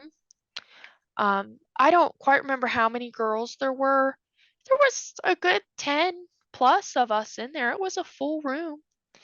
Um, and some of the ones were new, getting onboarded for on call, I believe. Some of them had been doing it, some were old. Uh, they start talking about, you know, I won't say the student's name, but so and so did such a good job. She's not on call anymore. She's in local church, but she found a replacement. And that's so great of her that she found a replacement before leaving. And so, you found a replacement before leaving. Like, I didn't find a replacement. I just put my 2 weeks in. So already I'm sitting there like, am I in trouble because I didn't find a replacement? Are you trying to be backhanded, passive aggressive to me because I didn't do that? This is in a room of my peers, my friends, not just classmates, but girls I lived with for a year. Saying stuff like that, and I'm kind of feeling uneasy, a little uncomfortable. Uh, I don't know how this happened. This was a very, albeit traumatic event during Sure. my time at Valor, so it's a little fuzzy, but somehow we got to the point where Charisse is talking to me, and I think they were praying for me or something. Um, and everybody kind of circled around me from what I remember, kind of circled around me, and Charisse is talking to me and saying, you know, you are Darlene's kid. You come from Darlene and Rod Parsley, and you want to leave? You want to leave when you're in between these two great people? Are you kidding me? Um, you know, you won't be in God's will if you leave. This is not his plan for you. You're going against it. You're going to be, good for nothing if you leave. You won't be good anywhere else but this position. I mean, maybe in the moment, everything seems bigger. So this is just my personal interpretation of what happened. But to me, I've got this lady who I love is now in my face. I've got all these girls are, you know, Like praying ganging up or on you. doing something around me. And Hmm. I'm sitting here like, you guys don't, what? This is not praying for me. You guys are like praying for my downfall, it seems like. Hmm. Um, I mean, people are, laying hands, but that's not the time to be laying hands. I'm crying my eyes out, getting yelled at by this lady. It was very intense. I'm bawling my eyes out. people think I'm bawling my eyes out because I'm really thinking, you're right. This is what I'm supposed to be doing. No, I'm bawling my eyes out because you're yelling at me in a room full of my friends. So again, this is the time where I'm feeling depressed, I'm anxious, I'm all of the above. So this is not helping. She beat me down so hard with her words that I eventually said, okay, I won't quit. I'll stay. I'll stay. Anything I can say to get all you people to back off of me. I look at her. I'm begging. I say, Miss Charisse, I'm like, can I just have a week off? I'll stay, but I'll come back. Just give me a couple days off, please. She says, great. Like night and day. Yeah, sure, of course. You can have a week off. Sure, come back in a week and you can rest for a little bit. Like she didn't just like gang up on me, and here I am. I've got tear stains. I'm breathing heavy. I'm like sweating. I'm like a wreck. So that was the first time that I tried to quit, which wasn't in the end successful. Mm-hmm. Yeah, that was the first time. And I then had to tell the job, which I got and accepted. I had to tell them, I'm sorry, but I won't be able to accept, this job anymore. That was embarrassing. That wasn't fun. Mm-mm. Uh, And it was probably a job that you would have not only enjoyed, but would have garnered not only a fair paycheck, but right, probably would have enjoyed and been much more respected at right. that position. Yeah. Because it was a job that I had done before going to Valor, and I knew how much money it would make. And it was off campus, which is just what I needed. I needed to be off campus for a little bit. So I was so close, but so far that first time. Yeah, that And so was, then I know you said basically it was about 2 months later that yeah, nothing had really changed. I don't know if there was anything really noteworthy in that 2 month period, but that you had come to the conclusion that you were right the first time and you right. needed to get out of there. I I will admit I was not the best employee during that 2 months. I was burnt out for sure. I remember I was plating Parsley's food to go give it to him. I forgot to put the salt on his tray. And my uh boss, my manager, I guess you could say that she was. I brought him the food and she goes, "You forgot the salt." I looked at her and I said, "He will be okay. He is all right." And back there, you do not say that sort of thing. She looked at me like, "Oh, oh my gosh." And you know what? He was fine. Nothing happened. He didn't die because he didn't get his salt. It was fine. I um I made it a point to go eat. I would say, no, I'm going to lunch. I will be back in an hour. I got snippy. Never mean, never disrespectful, but I put my foot down for sure. Um, that was And about that two doesn't make months. you a bad staff member. That Yeah. obviously you were experiencing burnout, but you Mhm. were starting to realize that you had to consider yourself in this equation because nobody else was considering you, and that Right. you had to put up some boundaries for goodness sakes, so that you were not being walked all over like a Right. doormat. Right. So that doesn't make you a bad person or a bad employee. That just means you were at least saying, you've got to show me a little bit of respect here. Mhm. And it was not super well received because I think there was a point, I don't know this for sure, but I believe there was a point where he started getting nervous that I'd rub off on the other on-call girls because one of my best friends, she did more housekeeping. She didn't drive, so she did more housekeeping in exec. And me and her would get together and I'd tell her, she's like, "Oh my gosh, I forgot to go do this." And I tell her, I'm like, "You're fine, girl. Don't worry about it. They'll be all right." So they started separating me from people. I made real good friends with one girl who worked in exec. She wasn't a student, she was full-time, worked back there. But when she was a student, I believe it was when Valor was first, not World Harvest Bible College anymore. She was a Okay. couple years before me, but Okay. she did on call when she was my age. And I tell her, I'm like, "I can't believe they got me running out to go get cheesecake again this week." And she's like, "Yeah, I remember when I had to do that. I hated it." So she was my light back there. She was my person I can vent to, I can talk to. She's my friend. She's not out to get me. Um, they told me to stop talking to her. They're like, I don't want to see you in her office with her alone. You're not going to talk to her anymore. They gave her the same conversation my manager had. Um, I got mad. I didn't actually, I did tell them that I got mad. I did lay it down. I'm like, "You can't tell me I can't talk to my friend." That was like probably the week of when I ended up quitting. Um, Hmm.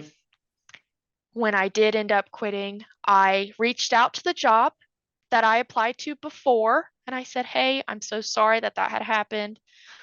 Luckily, I handled it gracefully enough to where they said, "Sure, we still want you. You can come and work for us, no problem."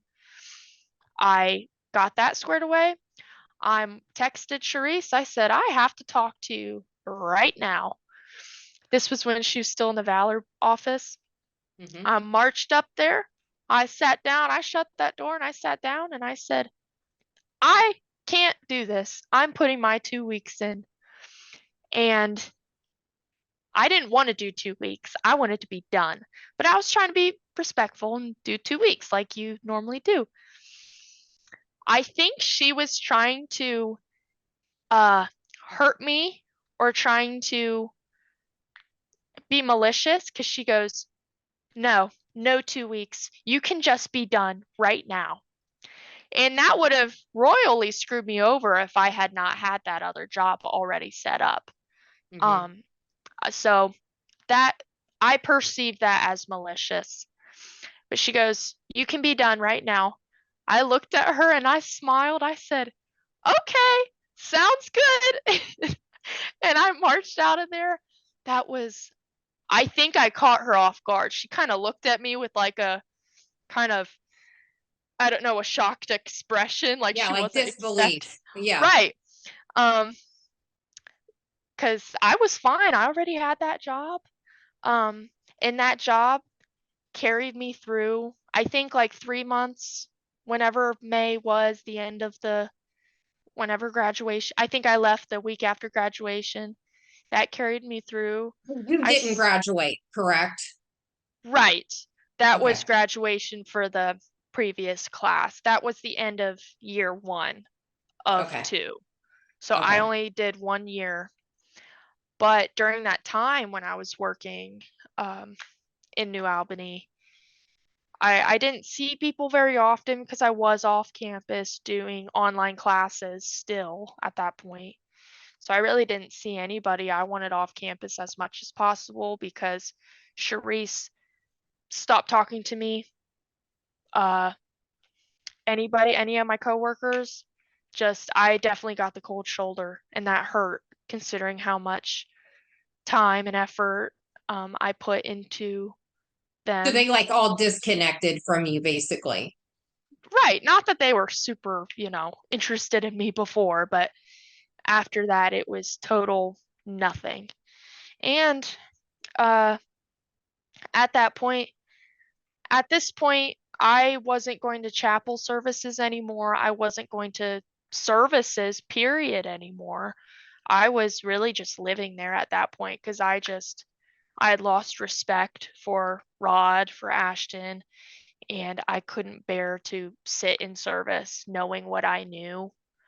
um, doing what I had done and get anything out of what he was saying, because I knew that hypocrisy and things like that. So for the last 3 months, I just did my off-campus job until it was time to leave.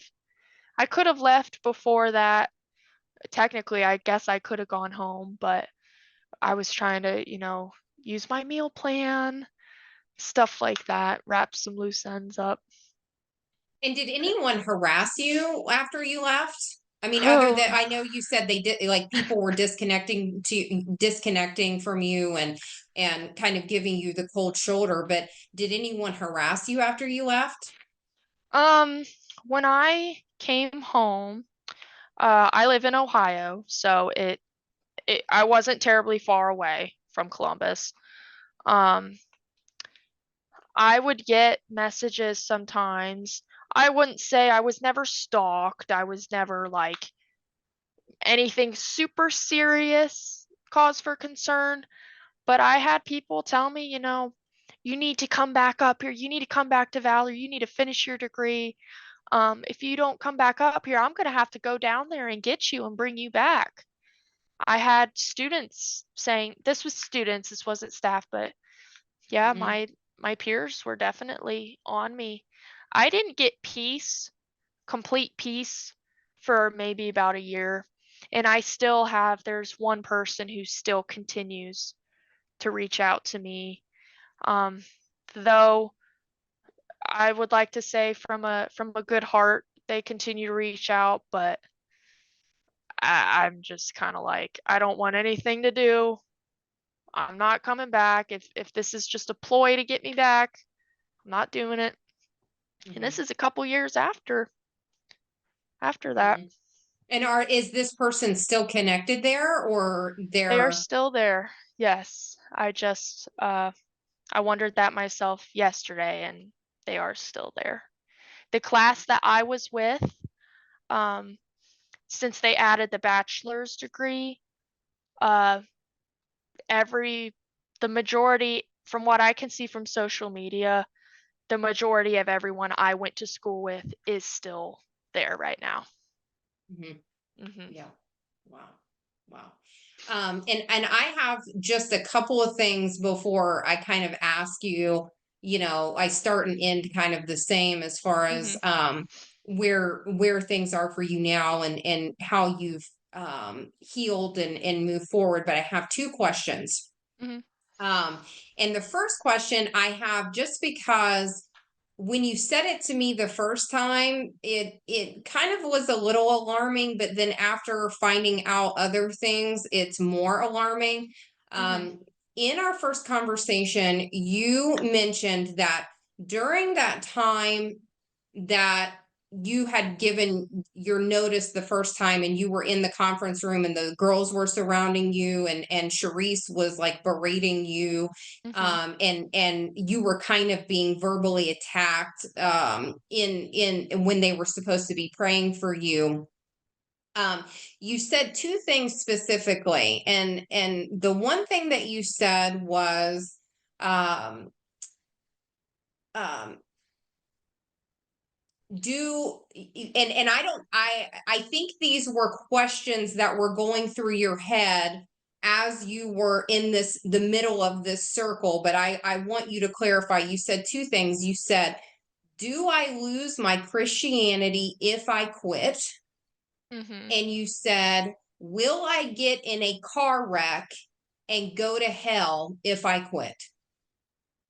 Right. Now, were these things that they were saying to you, or as you were standing there, these are the things that start flooding your mind because now you're very unsure if you're Hmm. making the right decision and if you're going to be out of God's will. And obviously it's manipulation, but I wanted to ask you that specifically without interrupting your Hmm. when you were actually talking about it.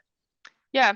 So those specific things were not said to me, but through the berating of that specific instance, along with my entire employment pretty much being there over what I experienced and all that stuff, I genuinely felt like, oh my gosh, I'm doing the wrong thing. I'm gonna get punished if I leave.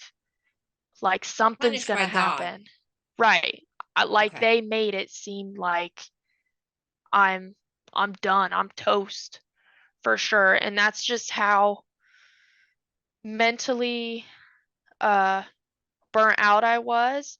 They it felt like, looking back, it felt like they almost deprogram you, like brainwash. They take apart Oh yeah. everything in your brain and then they put it back together in this messed up way. In the way I was put back together, I felt like I'm gonna drive home if I quit this job and I'm gonna get in a car wreck and I'm gonna die because I'm a bad person because I'm quitting or XYZ. That was the mindset I was in. I was completely, that's what I thought, 100%. Do I think that now? Absolutely not. But at the time, I was completely just, I was like putty in their hands. They could tell me anything and I'd be like, yeah, you're right. Um, just yeah, that's the best way I can describe it. So sick. So sick. Mhm. I'm sorry that you had to experience that because I saw personally some of the aftermath of that because you know, you and I were there at the same time and Mhm. there were several times that you were in my office and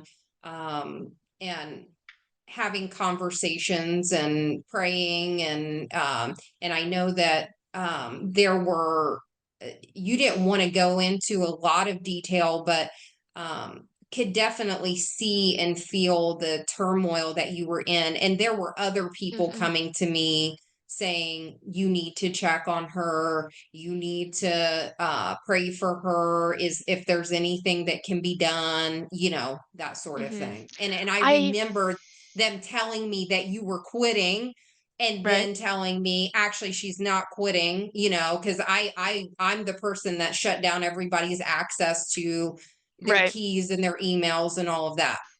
I do remember um this kind of jumping back and forth, but I do remember something notable actually uh that made me feel especially like spied on and things like that. Um that kind of made me just get into all this mindset about maybe if people said you need to check on her and stuff. One thing that reminds me of is as I got more depressed, more anxiety, all those things, and I started skipping services or I wouldn't participate in praise and worship, I'd keep towards the back, yada, yada. I remember one time I cleaned up the conference room, the exact conference room, and they had papers, itineraries. And I remember I was cleaning up, and not that I was sitting there reading the papers, but I saw it as I was cleaning. Somebody had written a note or something on there that said, "Why am I um, not jumping during service?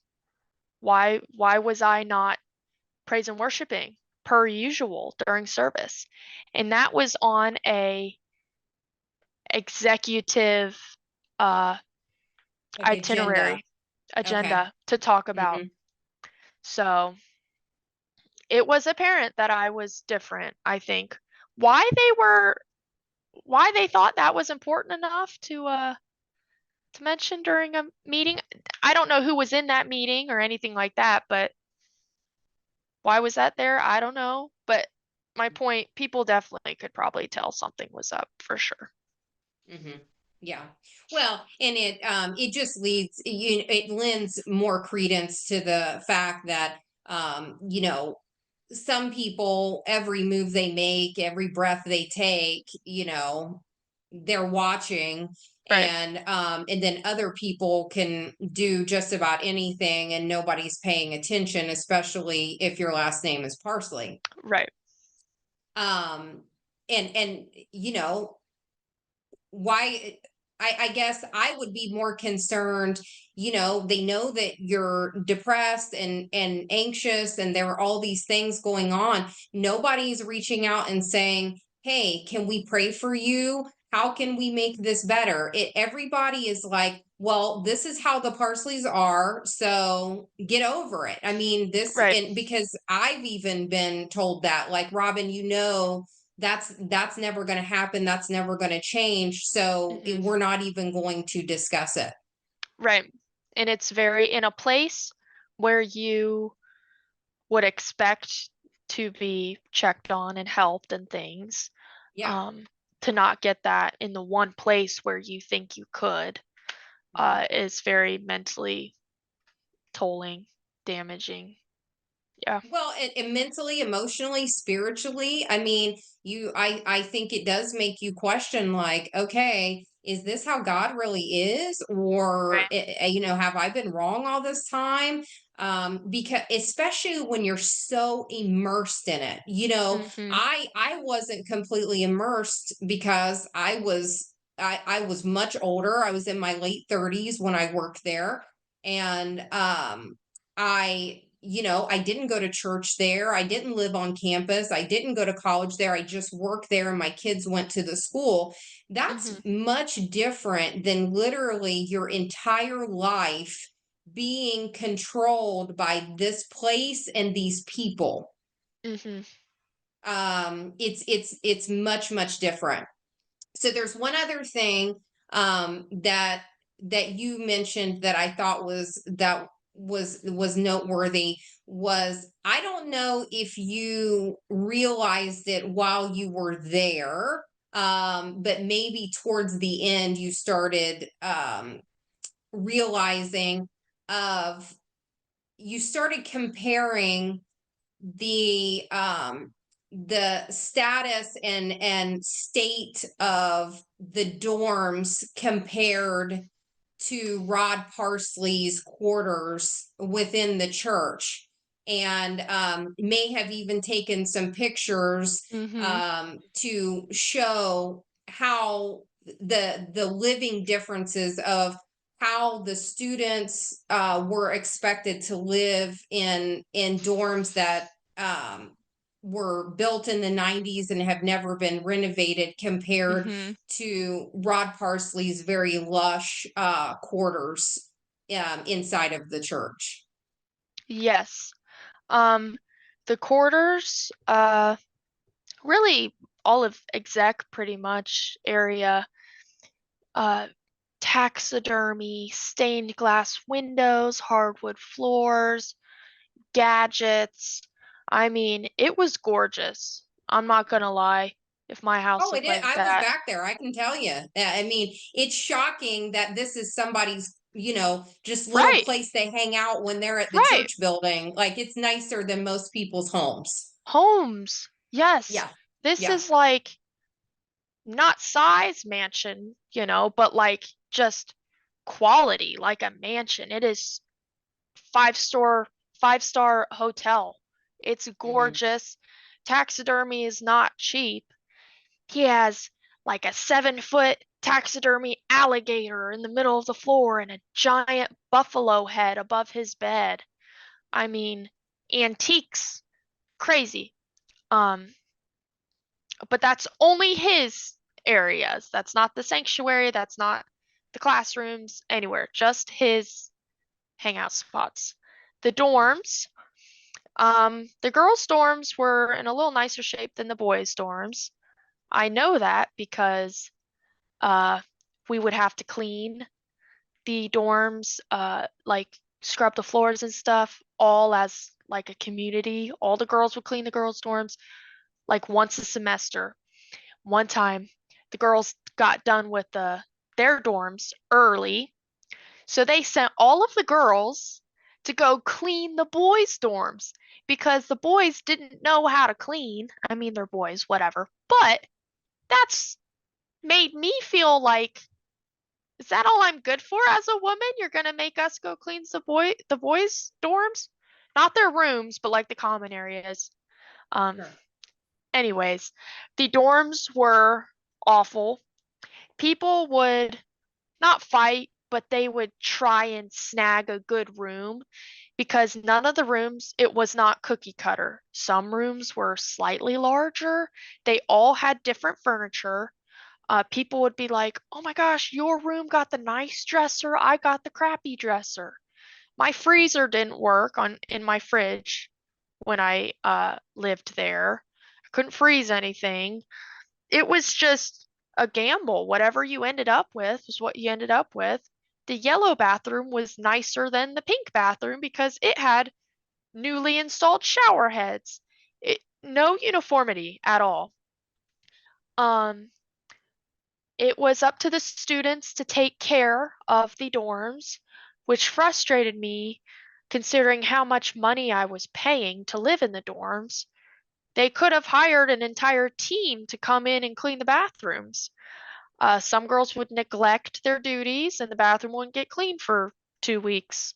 Um, and I guess that's what happens when you put a bunch of college students in charge. That's not super surprising, but with that money, they should have had people cleaning it. There was um, furniture that would get rusty. There was a big hole in the ceiling, uh, like maybe an attic entrance or something. But it had no cover. It was just a big giant hole, and it was creepy at night. This big hole in the ceiling. It was dark. I don't know if there were birds up there or what, but it was like not somewhere. I don't want a big hole in my house where I live.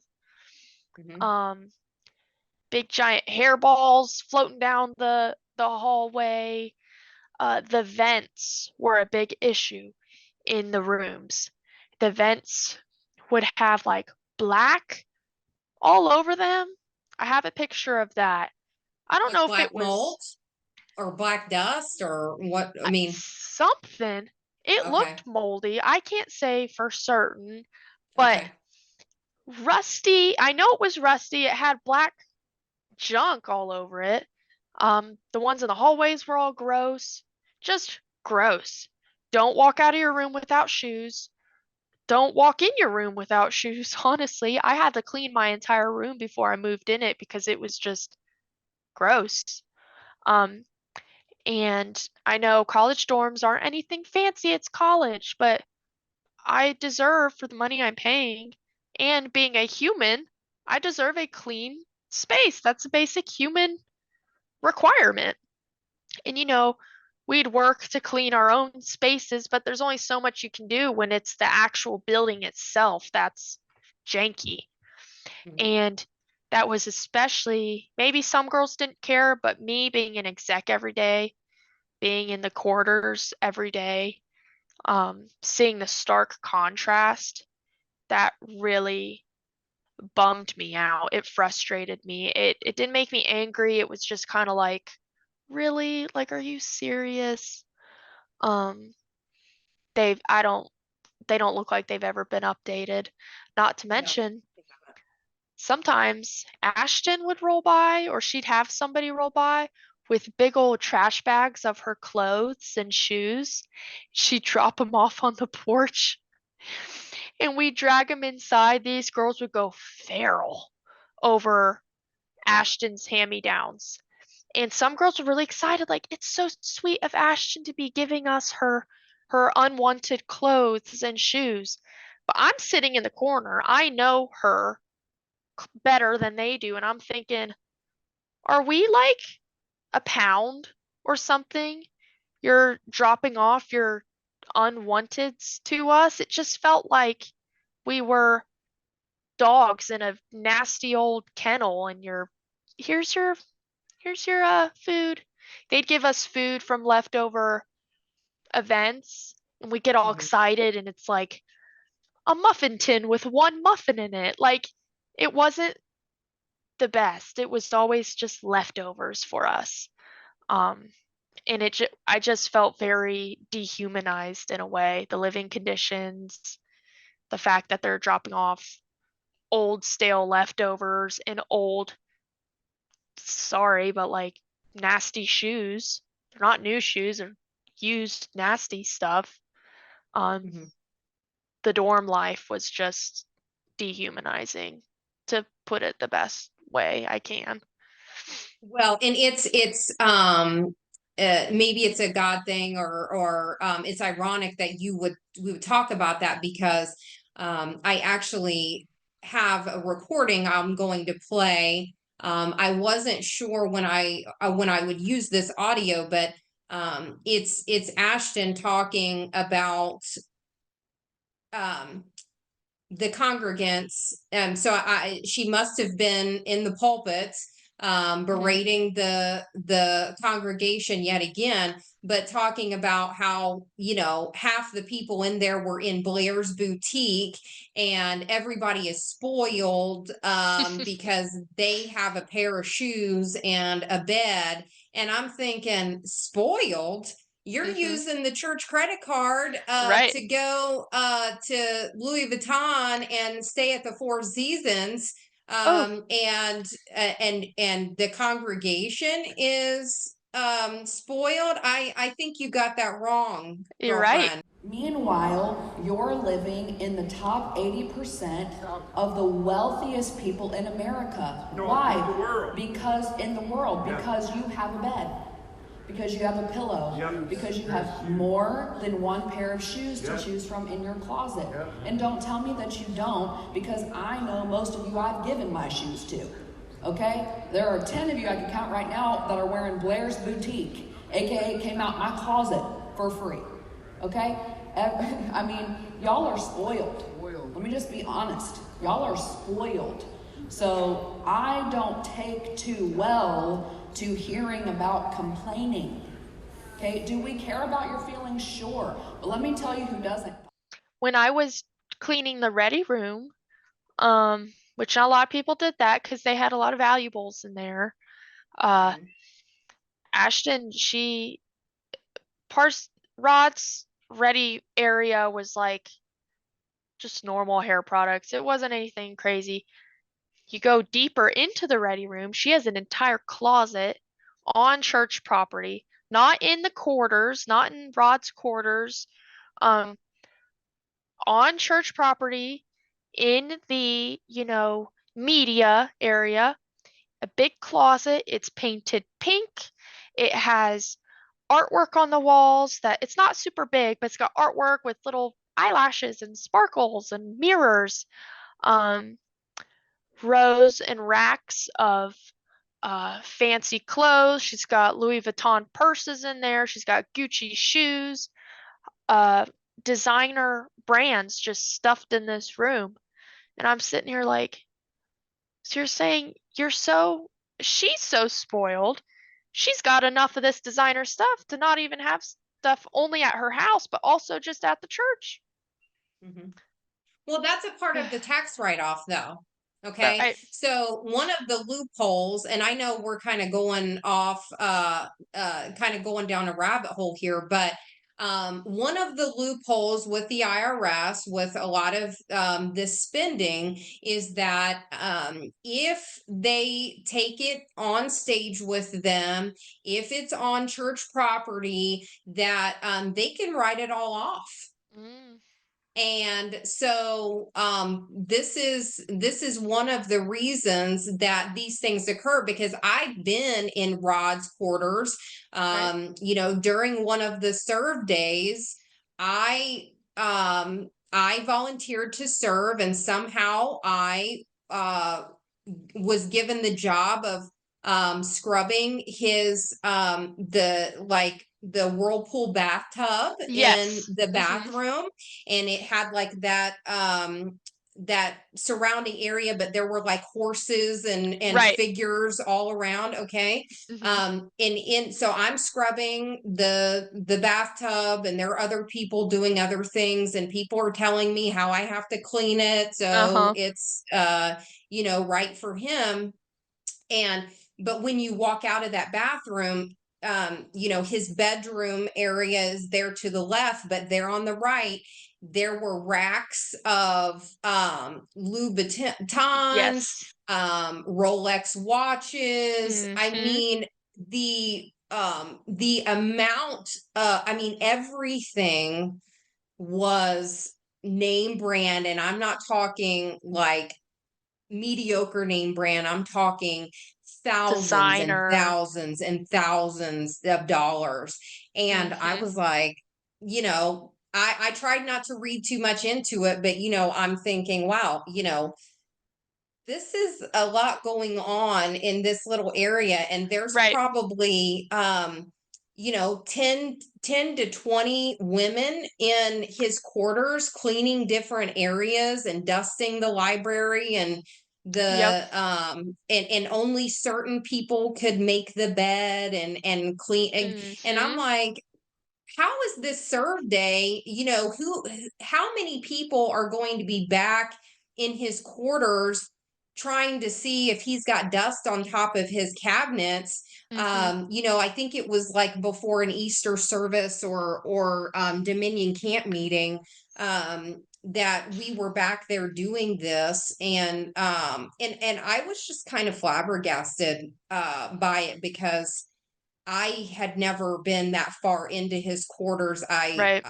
I didn't know all of that existed, I guess. Right. Um, so I'll get off my rabbit Mm-hmm. trail. Anna, why don't you tell us, what kind of healing process, and where are things for you now? Where's your relationship with God now? Do you attend a church? Those sorts of things. Mm-hmm.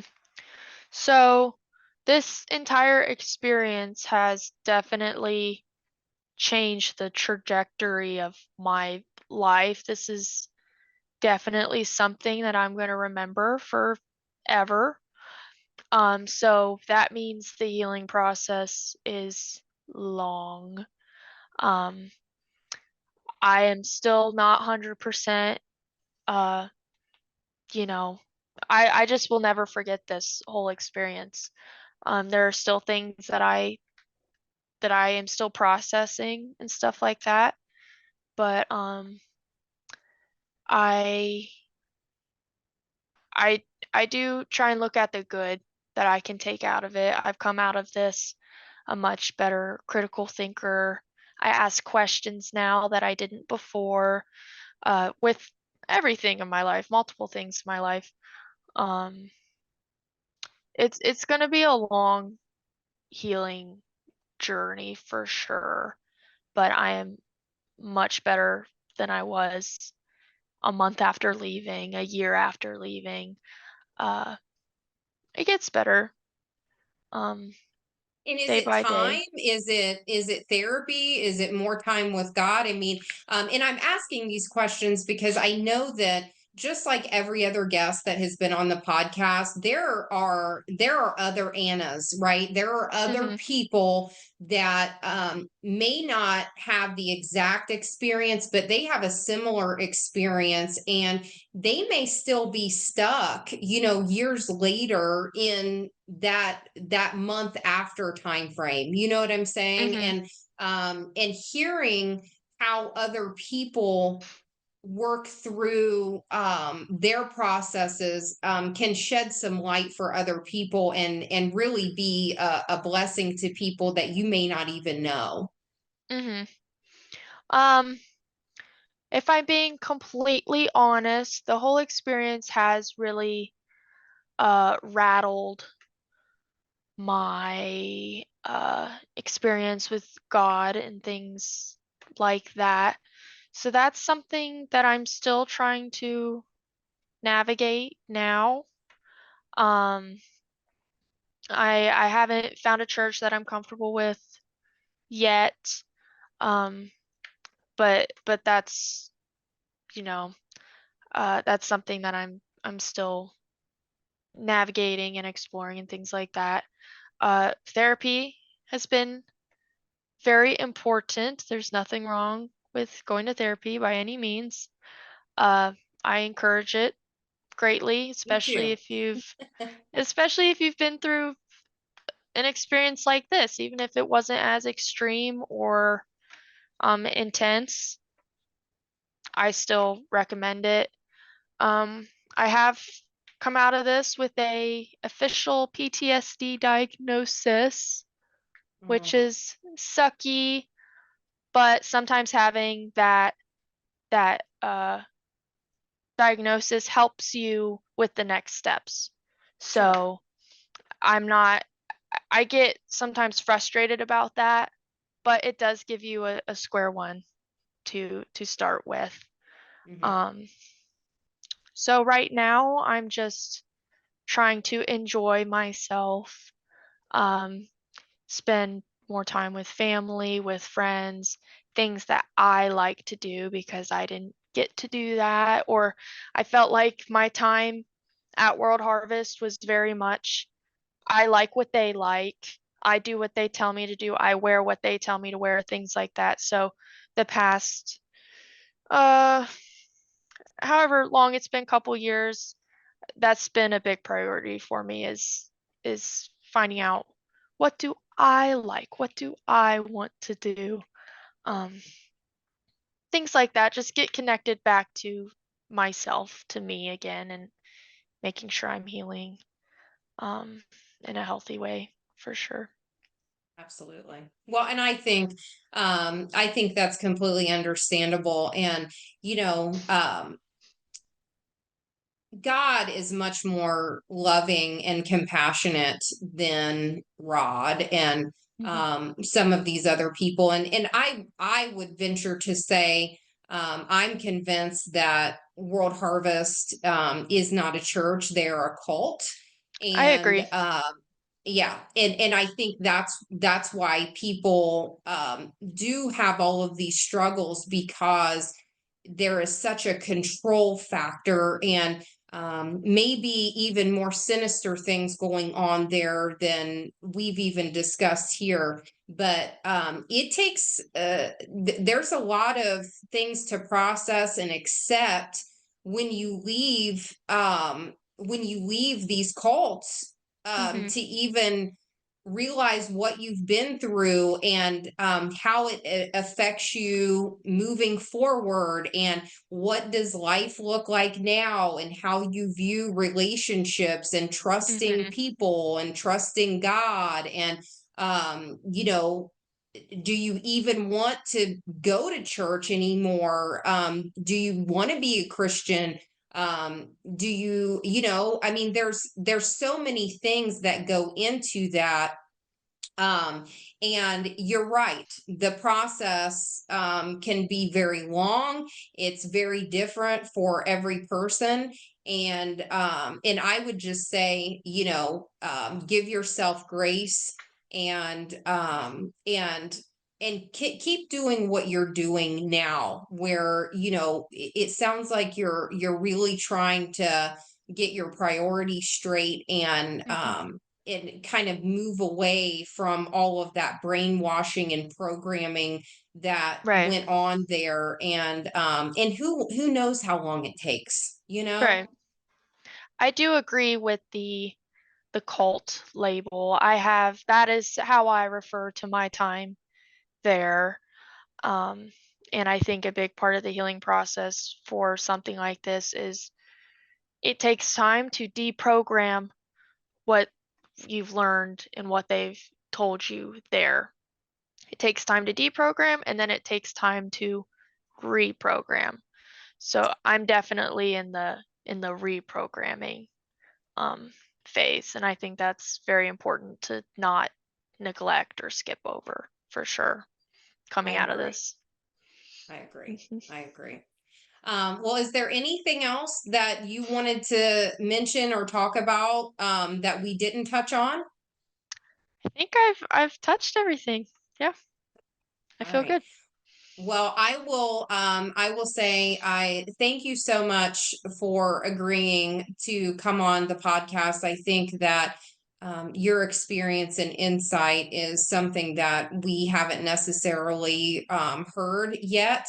And I think that it's going to help and bless a lot of people, and maybe give some understanding to those that don't have the courage to speak up and reach out. Hmm. And you're going to have a lot of people praying for you, even though they don't know your real name. They'll God knows who they're talking about. Yeah.